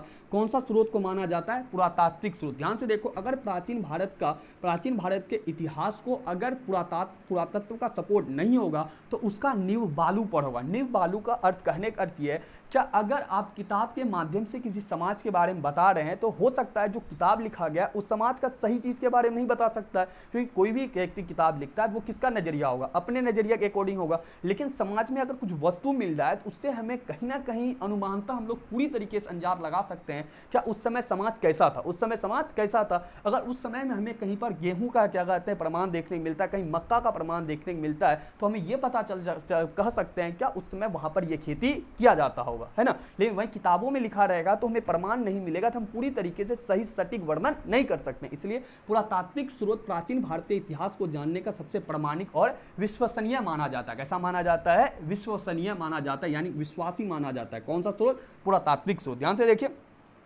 पुरातात्विक स्रोत वही बात लिखता है, प्राचीन भारतीय इतिहास जानकारी का प्रमाणिक और विश्वसनीय स्रोत है। अगर प्राचीन भारतीय इतिहास को पुरातत्व का क्या हो? समर्थन प्राप्त नहीं हो। पुरातत्व का क्या प्राप्त हो? समर्थन प्राप्त नहीं हो। उसकी नींव किस पर होगी? बालू पर। और यह कथन किसके द्वारा कहा गया था? राहुल संकीर्त्यानंद, एक बहुत ही महान इतिहासकार हुआ। क्या नाम था इसका? राहुल संकीर्त्यानंद। क्या नाम था? राहुल संकीर्त्यानंद। इनका द्वारा कहना था, अगर क्या कहता है ये, अगर जिस ऐतिहासिक तथ्य को पुरातत्व का समर्थन, यानी कि जिस भी ऐतिहासिक तथ्य की आप चर्चा करेंगे उसको अगर किसका समर्थन नहीं है, जिस भी ऐतिहासिक तथ्य को किसका समर्थन नहीं है? आपका पुरातत्व का समर्थन नहीं है, पुरातत्व का उसमें बारे में जानकारी नहीं है, तो उसका नींव किस पर टिका है? बालू पर। किस पर टिका है? बालू पर। इसके अंतर्गत आपका क्या क्या आ जाएगा? पुरातात्विक स्रोत के अंतर्गत आपका क्या क्या आ जाएगा? ध्यान से देखिए, आपको पढ़ाई भी है क्या पुरातात्विक स्रोत के अंतर्गत क्या आ जाएगा? शिलालेख। क्या आ जाएगा? शिलालेख। एक एक करके जानिए, ये होता क्या है? शिलालेख आ जाएगा। और दूसरा क्या आ जाएगा? अभिलेख। क्या आ जाएगा? अभिलेख।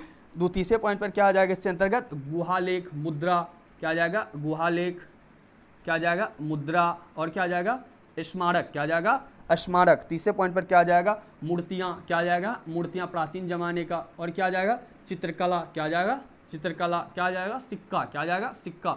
तो इन सभी चीज़ों से आप क्या बता सकते हैं, प्राचीन भारतीय इतिहास को बता सकते हैं। पहला किस पे देखे तो हम लोग किताब के आधार पे, दूसरा हम लोग किसको देखें कि जिसे हम लोग खोद करके जमीन के नीचे से पुरातत्व के माध्यम से प्राप्त करते हैं, और उससे हम लोग इन सभी चीज़ के मिलने पर हम लोग अनुमान के आधार पर कह सकते हैं क्या प्राचीन भारतीय समाज ऐसा था। तो पुरातात्विक स्रोत हम लोग पहले ही पढ़े थे, और पुरातात्विक स्रोत के शिलालेख, अभिलेख, गुहालेख, मुद्रा, स्मारक, मूर्तियाँ, चित्रकला, ये सब जो हमें खुदाई के दौरान मिलता है, इनके आधार पर हम लोग कह सकते हैं प्राचीन भारत इस प्रकार से था। अगर किसी साम्राज्य में हमें पुरुषों की ज़्यादा मूर्तियां देखने को मिलता है, जैसे हम लोग पिछले साम्राज्य में चर्चा किए थे कि हड़प्पा समाज की चर्चा किए थे, जिसमें किसकी संख्या ज़्यादा मिली थी, महिलाओं का क्या मिला था, मूर्तियां ज़्यादा मिला था, जिसके कारण से हम लोग क्या कहते, पूरा समाज क्या आधारित था, मातृ सत्तात्मक, कैसा था, मातृ सत्तात्मक, माता का क्या था, ज़्यादा वैल्यू था। लेकिन आज ही आप देखिए कि आज आपको अधिकतर जो स्मारक दिखेगा, अगर आप क्या कहते हैं शहर साइड जाते होंगे तो वहाँ पर अधिकतर फोटो किसका बना होता है, पुरुष का बना होता है, महिला का बना होता है, पुरुष का बना होता है। अगर मान लो ये समाज खत्म होगा, भारतीय समाज मान लो खत्म होगा,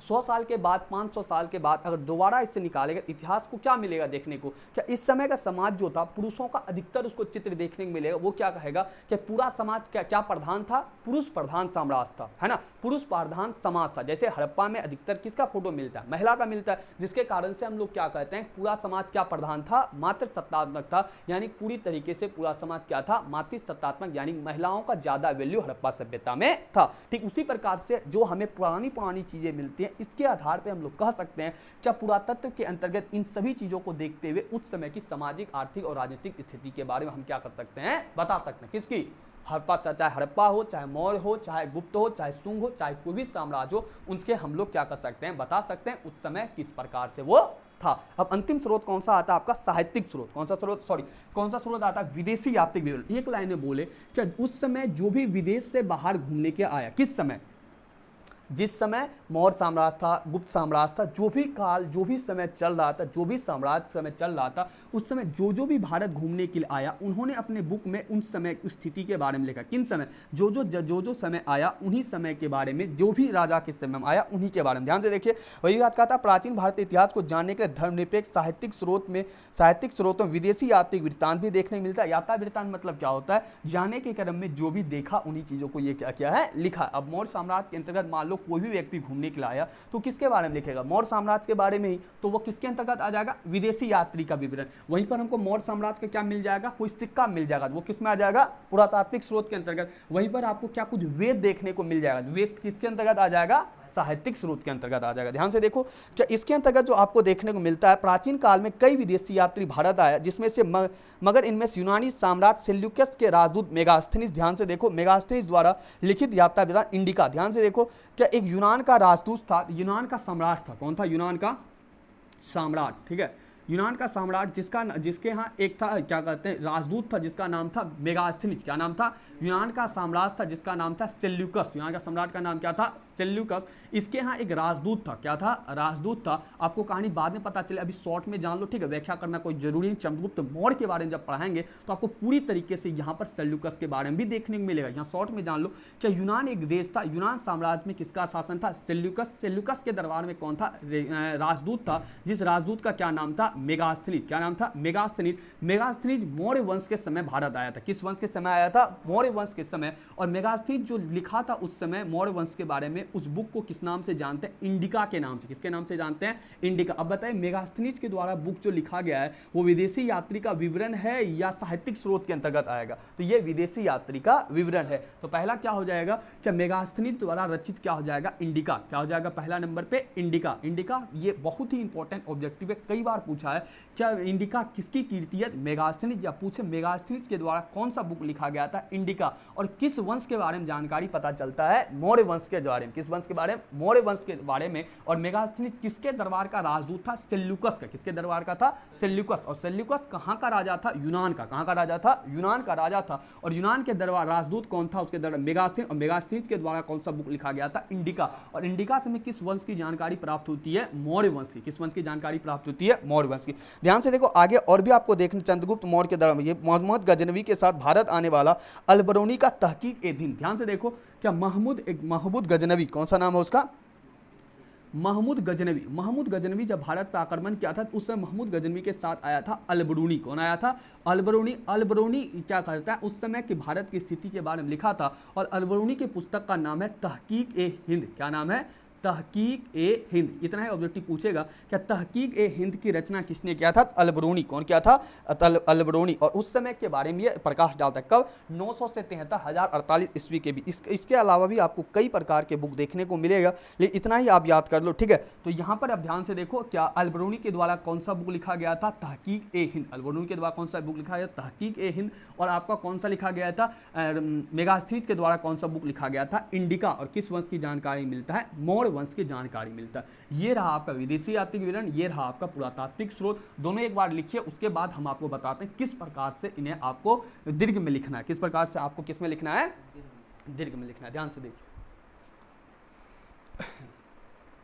ठीक है। अब ध्यान से देखो, जितना भी हम लोग चर्चा किए, अगर एक लाइन में सबको समेटना चाहे तो यहाँ पर कुछ फैक्ट हो जाता है जो ऑब्जेक्टिव पूछने के तौर पे आप याद रखना जरूरी है। एक बार आपको बताते हैं कि आपको दीर्घ में कैसे लिखना है। ध्यान से देखो, जब आप पहले क्या लिखे हैं? प्राचीन भारतीय इतिहास को जानने के स्रोत निम्नलिखित है। नंबर 1 साहित्यिक स्रोत, पुरातात्विक स्रोत, विदेशी यात्री का विवरण। आप ध्यान से देखो क्या लिखेंगे? साहित्यिक स्रोत के कितने भाग हैं? 2 भाग हैं, एक धार्मिक साहित्य और लौकिक साहित्य। आप ध्यान से देखो, अगर आपको धार्मिक साहित्य के चारों भाग याद है तो चारों का व्याख्या लिख सकते हो, अन्यथा आप डायरेक्ट लिखोगे कि धार्मिक साहित्य के अंतर्गत चारों वेद। क्या लिखेंगे? धार्मिक साहित्य के अंतर्गत चारों वेद, बौद्ध धर्म के समय रचित सारी पुस्तक, जैसे कि कौन सा हो जाएगा? त्रिपिटक, और कौन सा आ जाए? त्रिपिटक, और एक कौन सा? अंगुत्तर निकाय। उसी समय के द्वारा ब्राह्मण साहित्य तो धार्मिक साहित्य के अंतर्गत हमें चारों वेद देखने को मिल जाता है, उपनिषद देखने को मिल जाता है, और क्या क्या देखने को मिल जाता है? आपको महाकाव्य देखने को मिल जाता है, बौद्ध साहित्य की रचना देखने को मिल जाता है, जैन साहित्य भी हमें देखने को मिल जाता है, और हमें 2 महाकाव्य कौन कौन देखने को मिल जाता है? एक महाभारत और एक रामायण देखने को मिल जाता है। धर्मेतर साहित्य के अंतर्गत या लौकिक साहित्य के अंतर्गत हमें क्या क्या देखने को मिल जाता है? कलहन की रासतरंगिणी देखने को मिल जाती है, और क्या देखने को मिल जाता है? कौटिल्य का अर्थशास्त्र देखने को मिल जाता है, कालिदास का मालविका अग्निमित्र देखने को मिल जाता है। इस प्रकार से हमें इन सभी किताबों के माध्यम से हमें प्राचीन भारत की स्थिति के बारे में पता चलता है और उस समय की सामाजिक, आर्थिक और राजनीतिक स्थिति को बताता है। अब पूरा व्याख्या नहीं करना है, जितना तुमको याद रहेगा उतना ही लिखना है, लेकिन ऑब्जेक्टिव जितना बताएं वो आपका उनसे सवाल रहेगा। दूसरा क्या लिखेंगे? पुरातात्विक स्रोत। तो पुरातात्विक स्रोत में क्या लिखेंगे? प्राचीन भारत के इतिहास को जानने के लिए सबसे विश्वसनीय और प्रमाणिक स्रोत किसे माना जाता है? पुरातात्विक स्रोत के अंतर्गत। पुरातत्व के अंदर क्या होता है? पुरातत्व के अंतर्गत क्या होता है कि पृथ्वी के गर्भ में छिपी हुई वस्तु को निकालकर उसके बारे में हम लोग पता करते हैं। इसके अंतर्गत क्या होता है? गुहालेख, अभिलेख, मुद्रा, स्मारक, इन सभी चीजों से प्राचीन भारत की सामाजिक आर्थिक स्थिति का अनुमान लगाया जाता है। चौथे क्या लिखें? विदेशी यात्रिक विवरण लिखेंगे। क्या? जिस समय जो भी स्थिति चल रहा था उस समय जो बाहरी व्यक्ति घूमने के लिए आया उसे विदेशी यात्री के अंतर्गत माना जाता है, और विदेशी यात्री के द्वारा जो जो भी बुक लिखा गया उसे हम लोग विदेशी यात्री का विवरण मानते हैं, और पूरी तरीके से उस समय की सामाजिक आर्थिक स्थिति के बारे में विदेशी यात्री के विवरण के बारे में पता चलता है। जैसे कि मौर्य साम्राज्य में सेल्यूकस निकेटर का कौन आया था? उसका मेगास्थनीज कौन था?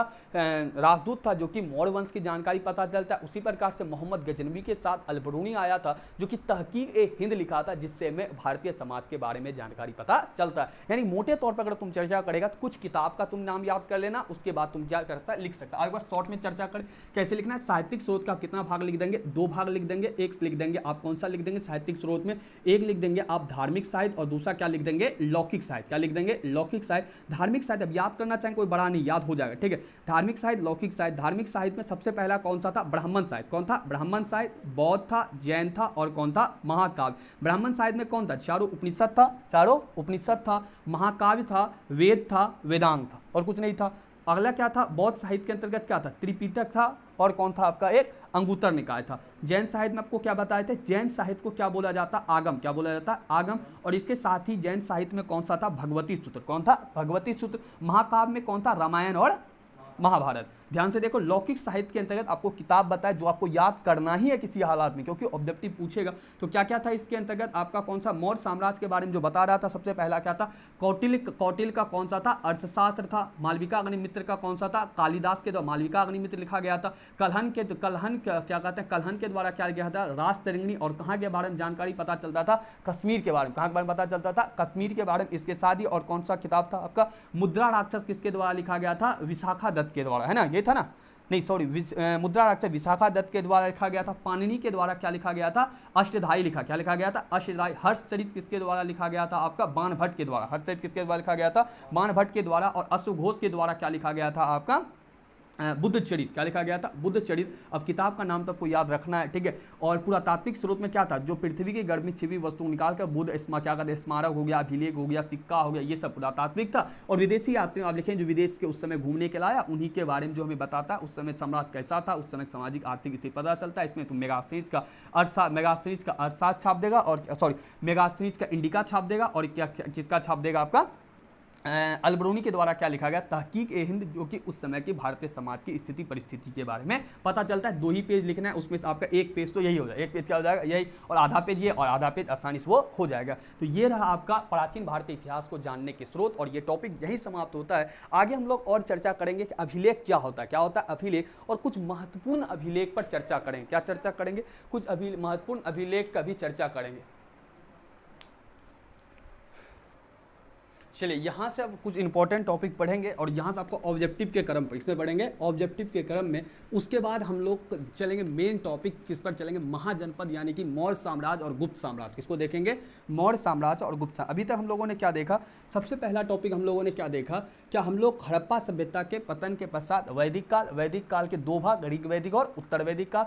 जो ऋग वैदिक काल 1000 से 1500 से 1000, और उत्तर वैदिक काल 1000 से 600 ईस्वी पूर्व से पहले आपको क्या क्या देखने को मिलता है? बौद्ध साहित्य, जैन साहित्य और 16 महाजनपद। इससे पहले हम लोग क्या जाने?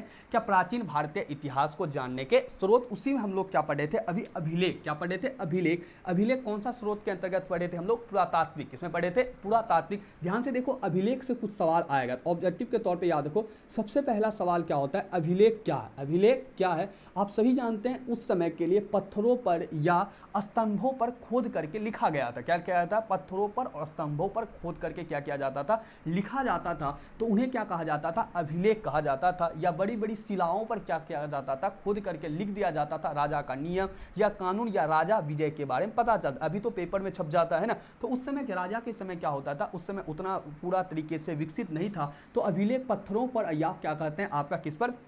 बड़ी बड़ी शिलाओं पर, उसमें पत्थरों पर खोद करके लिखा जाता था। क्या किया जाता था? खोद करके उस समय की सामाजिक आर्थिक स्थिति या राजाओं के बारे में या नियम कानून के बारे में लिखा जाता। किस पर लिखा जाता था? पत्थरों पर या किसी ताम्रपत्र पर या किसी धातु पर। किस पर लिखा जाता था? धातु। अब ध्यान से देखो, सबसे पहला सवाल ये पूछेगा, अभिलेख का इतिहास लेखन में क्या महत्व है? ध्यान से देखिए, अभिलेख का इतिहास लेखन में क्या महत्व? ऑब्जेक्टिव पूछा जाता है कि अभिलेखों का इतिहास लेखन में क्या महत्व है? अभिलेखों का इतिहास लेखन में क्या महत्व है? दूसरे पॉइंट पर, क्या अभिलेख जो लिखा जाता था वो किस भाषा में लिखा गया था? अभिलेख जो लिखा गया था वो आपका किस भाषा में लिखा गया था? इसको जानेंगे। और अभिलेख में जो भाषा में लिखा जा उसको सबसे पहली बार किसने पढ़ा? ये पढ़ेंगे। और कुछ महत्वपूर्ण अभिलेख को देखेंगे। क्या देखेंगे? कुछ महत्वपूर्ण अभिलेख को जो उस समय की महत्वपूर्ण रहेगा। ठीक है, आपकी किताब में ऐसे बहुत दिया गया है, लेकिन हम लोग कुछ महत्वपूर्ण अभिलेख को देखेंगे जो ऑब्जेक्टिव के रूप में पूछेगा। ठीक है, इसके बाद हम लोग चलेंगे, डायरेक्ट चलेंगे महाजनपद पे बौद्ध और जैन मौर्य साम्राज्य और गुप्त साम्राज्य। किसको देखेंगे? मौर्य साम्राज्य और गुप्त साम्राज्य। अब स्टार देके इसको लिखने का प्रयास कीजिएगा। ठीक है,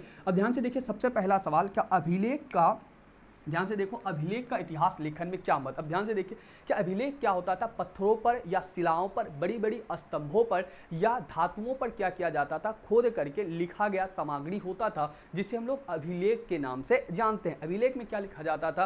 राजा के बारे में लिखा जाता था, राजा की उपलब्धि के बारे में, शासन के बारे में, समाज के बारे में लिखा जाता है। सवाल क्या पूछेगा?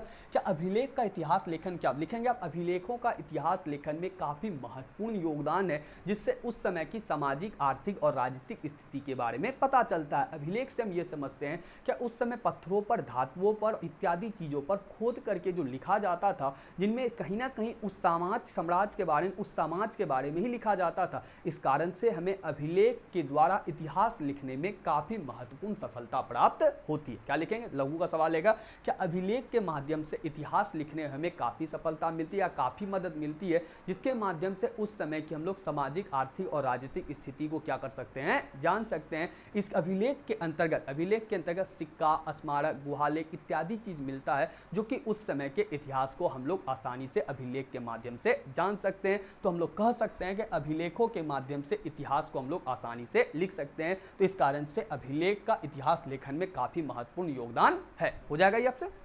5 से 10 लाइन लिखना है। दूसरे पॉइंट पर अभिलेख की भाषा, ध्यान से देखो उस समय का जो अधिकतर अभिलेख मिला है, अब ध्यान से देखो जो भी लिखा जाता है उस समय की अपनी अपनी लिपि में लिखी जाती है। किस में लिखी जाती है? लिपि में। जैसे हम अभी लिख रहे हैं, अब राम लिख रहे हैं या नाम लिख रहे हैं या काम लिख रहे हैं, ये हमारी लिपि है और ये इसकी अपनी अपनी भाषा है और इस लिपि का नाम क्या हो जाएगा? देवनागरी। क्या नाम है? देवनागरी। अब उस समय में जो लिपि लिखा गया है ना, जैसे आपको हड़प्पा सभ्यता में बताए थे, क्या बहुत चीज़ें जो लिखा गया उसे आज तक पढ़ा ही नहीं गया, उससे क्या किया? आज तक पढ़ा ही नहीं गया। अब तुम बताओ शिलालेख, गुहालेख, उस समय जो आज से 3000 4000 साल पहले जो लिखा गया, उस समय की क्या स्थिति था, कैसे लिखा गया, उसे कोई पढ़ सकता है क्या? नहीं पढ़ सकता है। आज भी कितना अभिलेख है जिसे व्यक्ति पढ़ नहीं पाया। अगर पढ़ नहीं पाया है, अगर मान लो आने वाले दिन में पढ़ने का प्रयास किया जाता है, पढ़ा जाएगा, क्या भारतीय समाज की और भी स्थिति के बारे में क्या चलेगा? पता चल पाएगा। इस कारण से उस समय जो आपको देखने को मिलता है, अभिलेख जो लिखा जाता था 2 लिपि में लिखा जाता है। ध्यान से देखो, एक लिपि था उस समय का लिखा जाता था ब्राह्मी लिपि में लिखा जाता था। किसमें लिखा जाता था? ब्राह्मी लिपि में लिखा जाता। कौन सा लिपि में लिखा जाता था? एक लिपि आपका ब्राह्मी लिपि में लिखा जाता था और एक लिखा जाता था उस समय क्या कहते हैं? खरोष्ठी लिपि में। किस लिपि में लिखा जाता था? खरोष्ठी लिपि में। ठीक है, अब ध्यान से देखो ब्राह्मी लिपि और खरोष्ठी लिपि में क्या अंतर है? ध्यान से देखो, बहुत से ब्राह्मी जो लिखा जाता था ये बाएं से दाएं लिखा जाता। किधर से लिखा जाता था? बाएं से दाएं। कौन सा लिपि था ये? ब्राह्मी। और खरोष्ठी जस्ट इसका उल्टा कर दीजिए, दाएं से बाएं। किधर से हो जाएगा? दाएं से बाएं। अभी हम लोग किधर से लिख रहे हैं? बाएं से दाएं, दाएं से बाएं लिख रहे हैं। अभी ये हमारा कौन सा है? बायां। कौन सा है? बायां। और किधर जा रहे हैं हम लोग? दायां। तो उस समय का जो लिखा जाता था अभिलेख, किस समय? उस समय जिस समय मौर्य साम्राज्य, गुप्त साम्राज्य के समय कितने लिपि में लिखा जाता था? 2 लिपि में। एक लिखा जाता ब्राह्मी लिपि बाएं से दाएं और खरोष्ठी लिपि दाएं से बाएं। खरोष्ठी लिपि किधर जाएगा? दाएं से बाएं। याद रखना चाहिए अभिलेख किस 2 लिपि में अधिकतर में मिलता है? 2 लिपि, ब्राह्मी और खरोष्ठी लिपि। ब्राह्मी और खरोष्ठी लिपि। और आपको हम बताया कि अधिकतर अभिलेख को आज तक पढ़ा नहीं गया, अधिकतर अभिलेख को आज तक पढ़ा नहीं गया, लेकिन पढ़े जाने का कार्य क्या है? चालू है। पढ़े जाने का कार्य क्या है? चालू है। और काफ़ी अभिलेख को पढ़ा गया। जो अभिलेख के बारे में जानकारी प्राप्त करता है, अभिलेख का अध्ययन को कहते हैं अभिलेखा शास्त्र। अभिलेख के अध्ययन को क्या बोलते हैं हम लोग? अभिलेख के अध्ययन को क्या बोलते हैं? अभिलेखा शास्त्र। क्या बोलते हैं अभिलेख के अध्ययन को? अभिलेखा शास्त्र। इंग्लिश में अगर बात करेंगे तो इसे बोलते हैं इपिग्राफी। क्या बोलते हैं? इपिग्राफी। क्या बोलते हैं इंग्लिश में? इपिग्राफी। ठीक है, अभिलेखों के अध्ययन को क्या बोलते हैं? इपिग्राफी। अब ध्यान से देखो अभिलेख क्या है आप समझ गए। उस समय के बारे में पत्थर या धातु पर लिखा गया सामग्री है, जो कि अधिकतर किस भाषा में लिखा गया? अधिकतर किस लिपि में लिखा गया? 2 लिपि, ब्राह्मी और खरोष्ठी। ब्राह्मी की विशेषता बाएं से दाएं लिखा जाना और खरोष्ठी की लिपि क्या? खरोष्ठी की पहचान क्या हो जाएगा? दाएं से बाएं। खरोष्ठी की तरफ दाएं से बाएं। लेकिन सर्वप्रथम जो अभिलेख को पढ़ा जाता है, प्रथम बार जो अभिलेख को पढ़ता है, यही नाम आपको याद रखना है। क्या प्रथम बार जो अभिलेख को पढ़ता है उस व्यक्ति अंग्रेज था एक, जिसका नाम था जेम्स प्रीसेम। क्या ना? ईस्ट इंडिया टकसाल का एक अधिकारी था जो प्राचीन शिलालेख को प्रथम बार पढ़ा था। उसका नाम क्या था? जेम्स प्रीसेम। क्या नाम था? जेम्स प्रीसेम। बहुत ही इंपॉर्टेंट ऑब्जेक्टिव याद जरूर करेंगे आप। क्या सबसे प्रथम अभिलेखों को प्रथम पढ़ने वाला कौन व्यक्ति था? प्रथम बार पढ़ने वाला जो व्यक्ति था वो आपका कौन था? जेम्स प्रीसेम। सर्वप्रथम किसने पढ़ा था? जेम्स प्रीसेम। किसके द्वारा पढ़ा गया था? जेम्स प्रीसेम के द्वारा पहली बार क्या किया गया था? अभिलेख को पढ़ा गया। अभिलेख को किसके द्वारा पहली बार पढ़ा गया था? जेम्स प्रीसेम के द्वारा। जेम्स प्रीसेम के द्वारा अभिलेख को प्रथम बार पढ़ा गया था। अब ध्यान से देखिए अशोक के बारे में सबसे महत्वपूर्ण राजा जो आपको देखने को मिलेगा मौर्य वंश का। मौर्य वंश का सबसे महत्वपूर्ण राजा कौन सा देखने को मिलेगा आपको? अशोक। कौन मिलेगा? अशोक। और अशोक के बारे में कौन नहीं जानता? महान अशोक सम्राट अशोक। क्लास 8 में भी आप उसका एक चैप्टर को पढ़े होंगे, अशोक का शस्त्र त्याग। क्या पढ़ेंगे? अशोक का शस्त्र त्याग। आपको जब मौर्य पढ़ाएंगे तो वहां आपको दिखाएंगे क्या मौर्य साम्राज्य में सबसे महत्वपूर्ण राजा कौन होता है? अभिलेख अशोक होता है। और अशोक का सबसे ज्यादा अभिलेख मिला है। प्राचीन भारत में सबसे ज्यादा अभिलेख किसका मिला है? अशोक का। और अभिलेख आप जान ही रहे किसको कहते हैं। अभिलेख अधिकतर कितने लिपि में लिखा गया? 2 लिपि में, एक ब्राह्मी तो दूसरा कौन सा लिखा गया? खरोष्ठी।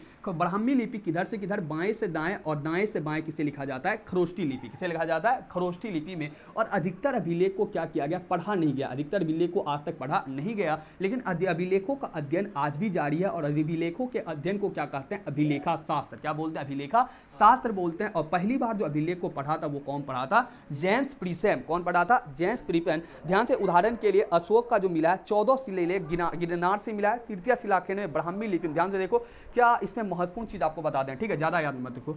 अभिलेख से अशोक का 2-3 नाम पता चलता है। अभिलेख से अशोक का कितना नाम पता चलता है? 2-3 नाम पता चलता है। ध्यान से देखो एक अशोक का नाम तो स्वयं अशोक ही नाम था, ठीक है। अभिलेख से अशोक का नाम एक और पता चलता है, जिसका नाम पता चलता है, इसका नाम देवानांग प्रिय। क्या नाम पता चलता है? देवानांग प्रिय। और एक नाम पता चलता है, इसी का नाम प्रियदर्शी। क्या नाम पता चलता है? प्रियदर्शी। अभी हम लोग क्या क्या चर्चा किए?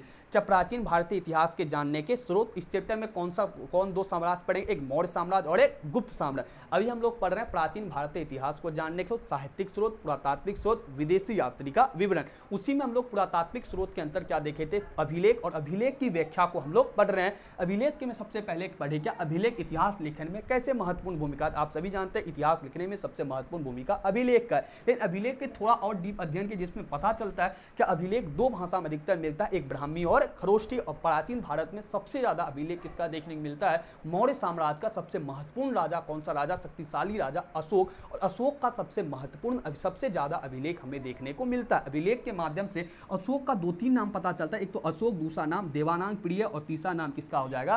प्रियदर्शी। ये तीनों नाम किसके बारे में पता चलता है? अशोक के बारे में। और किससे यह पता चलता है? अभिलेख से। किससे पता चलता है? अभिलेख से। आइए हम लोग कुछ महत्वपूर्ण अभिलेख को देखते हैं। जितना हम बता रहे हैं इतना ही आप याद करने का प्रयास कीजिए, पूरा किताब देखने का कोई जरूरी नहीं है। ध्यान से देखो, पहला ऑब्जेक्टिव, प्रथम बार अभिलेख किसने पढ़ा? जेम्स फ्रीसेम। और अभिलेख से अशोक के कितने नाम? 3 नाम, देवानांग प्रिय, प्रियदर्शी और अशोक। और अशोक अभिलेख शास्त्र को पढ़ने वाला क्या बोलते हैं? अभिलेखा शास्त्र। क्या बोलते हैं? इपिग्राफ। क्या बोलते हैं? इपिग्राफ।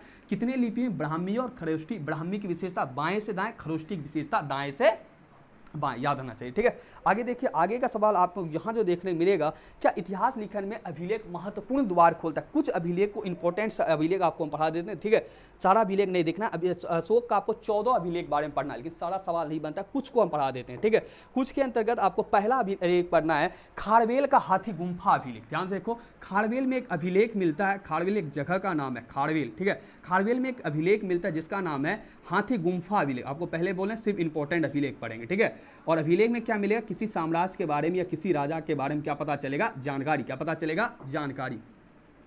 ध्यान से, खारवेल में एक अभिलेख मिलता है जिसका नाम है हाथी गुम्फा अभिलेख। कलिंग राजा खारवेल, यह अभिलेख पूरी तरीके से हाथी गुम्फा में मिलता है। ध्यान से देखो, कलिंग का राजा का यह अभिलेख, ये पूरा हाथी गुम्फा में मिलता है। इसकी ब्राह्मी लिपि में लिखा गया। प्रथम से उत्तरार्ध में इसमें कलिंग के प्रसिद्ध शासक खारवेल की राज है। ध्यान से देखो, क्या इसमें जो लिखा गया है वो कलिंग राजा के बारे में लिखा गया। किस राजा के बारे में लिखा गया है? कलिंग राजा। और कलिंग राजा के द्वारा किस समय की साम्राज्यिक, राजनीतिक, आर्थिक स्थिति थी, उन्हीं के बारे में लिखा गया। सबसे पहला बात, खारवेल में कौन सा अभिलेख मिला है? हाथी गुम्फा अभिलेख। हाथी गुम्फा अभिलेख से किस राजा के बारे में जानकारी मिलता है? कलिंग राजा। किस राजा के बारे में? कलिंग राजा। तो खारवेल में कौन सा अभिलेख? हाथी गुम्फा अभिलेख। और किस राजा के बारे में जानकारी मिलता है? कलिंग। इतना ही याद रखें। आगे ध्यान से देखो, और उतना इंपॉर्टेंट इसी बता देते हैं। ठीक है, सारा का सारा नहीं देखना। ध्यान से देखो, एक अभिलेख और मिलता है, रुद्रदामन का जूनागढ़ अभिलेख। कौन सा मिलता है? रुद्रदामन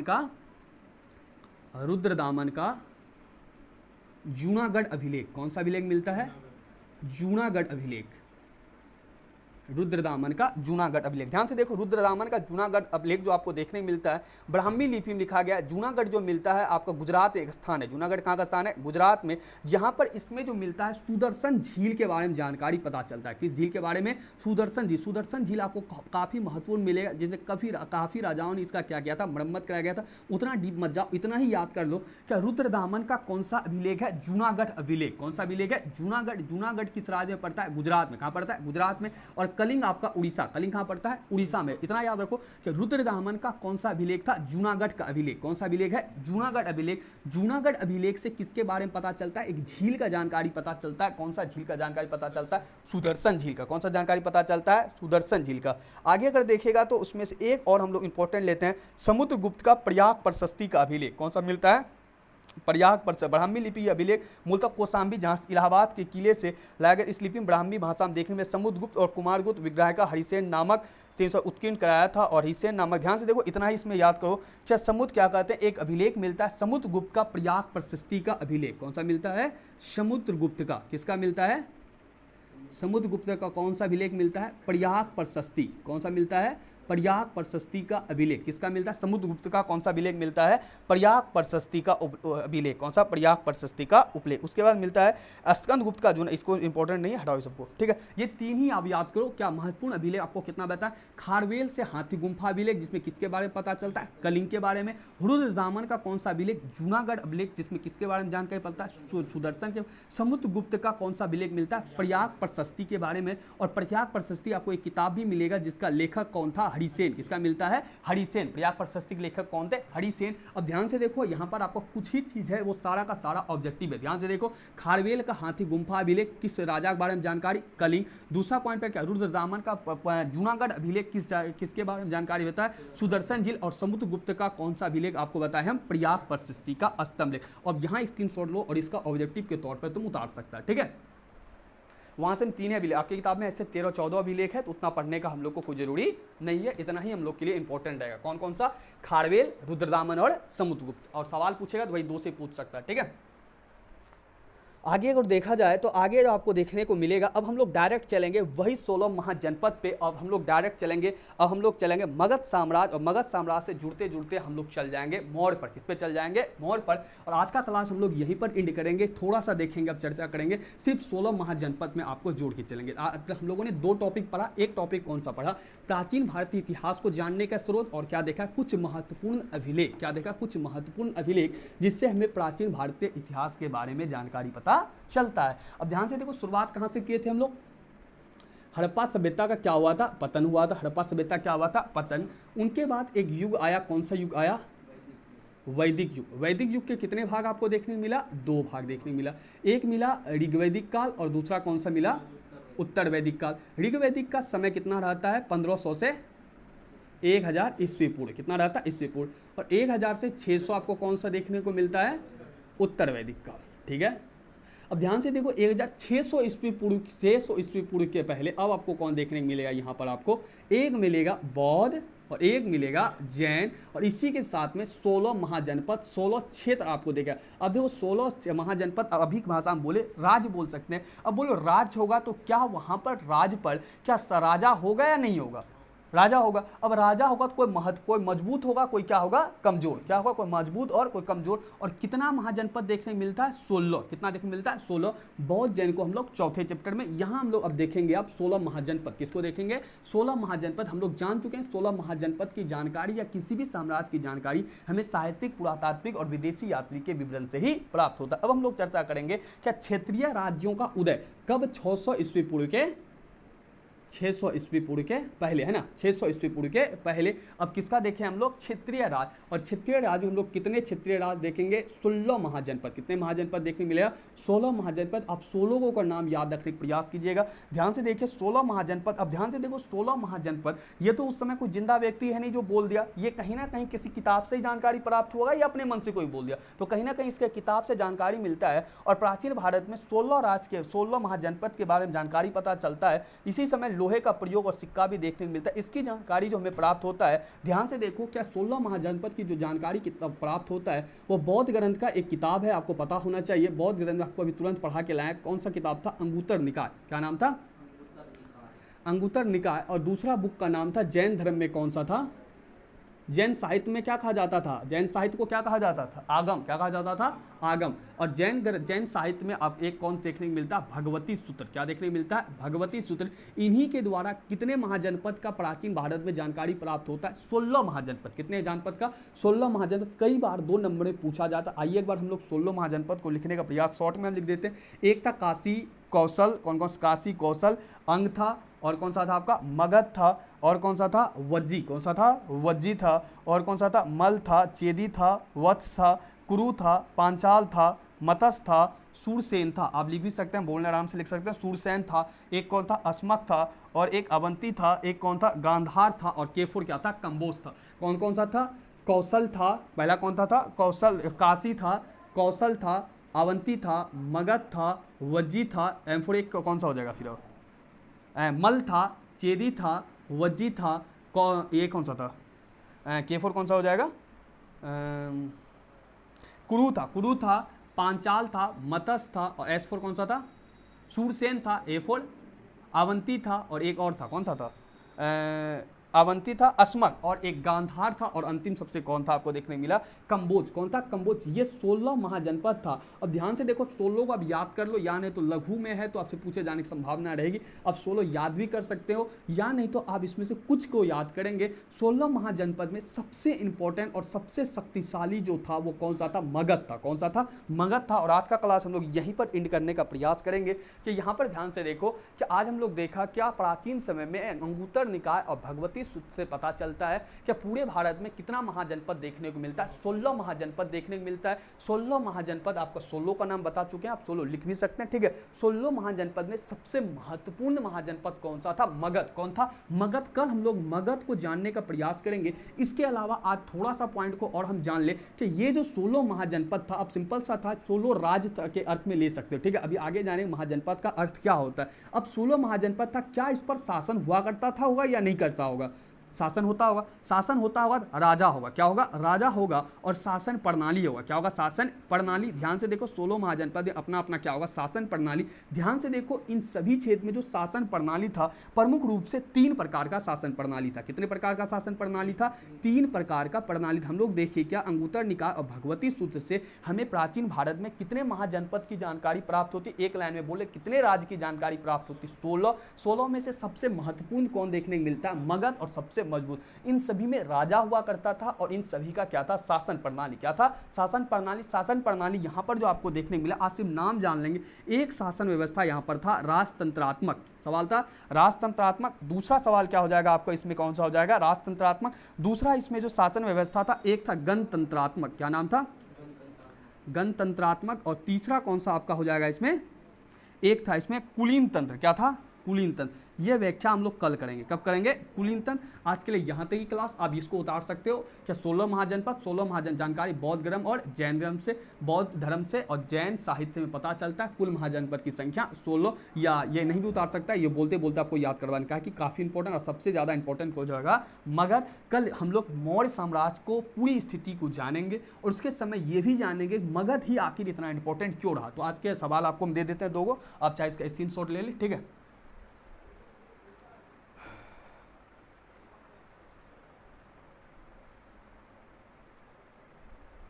चलिए, आज का सवाल है आपके लिए, एक लघु दे देते हैं और दूसरा आपको दीर्घ दे देते हैं, ठीक है। एक सवाल रहेगा, पहला सवाल रहेगा आज का दीर्घ में रहेगा। सबसे पहला, प्राचीन भारतीय इतिहास को जानने के स्रोत, ठीक है, पहला सवाल। दूसरा सवाल ये हो जाएगा आपका दीर्घ। क्या हो जाएगा? दीर्घ। आप पूरा लिखने का प्रयास करेंगे और एक सवाल लिखेंगे आप, इतिहास लेखन में अभिलेखों का महत्व। अब ऋग वैदिक उत्तर वैदिक आपको हम चौथा चैप्टर पढ़ाएंगे। आप ज़्यादा दिमाग लगाने का प्रयास नहीं करेंगे। इस चैप्टर में आप हम लोग किसको पढ़ाएंगे? एक मौर्य को और एक आपको किसका फोकस करना है? गुप्त पे। तो हाँ, ये आपका लघु हो जाएगा, ठीक है। चलिए, यहीं पर क्लास आपका समाप्त होता है।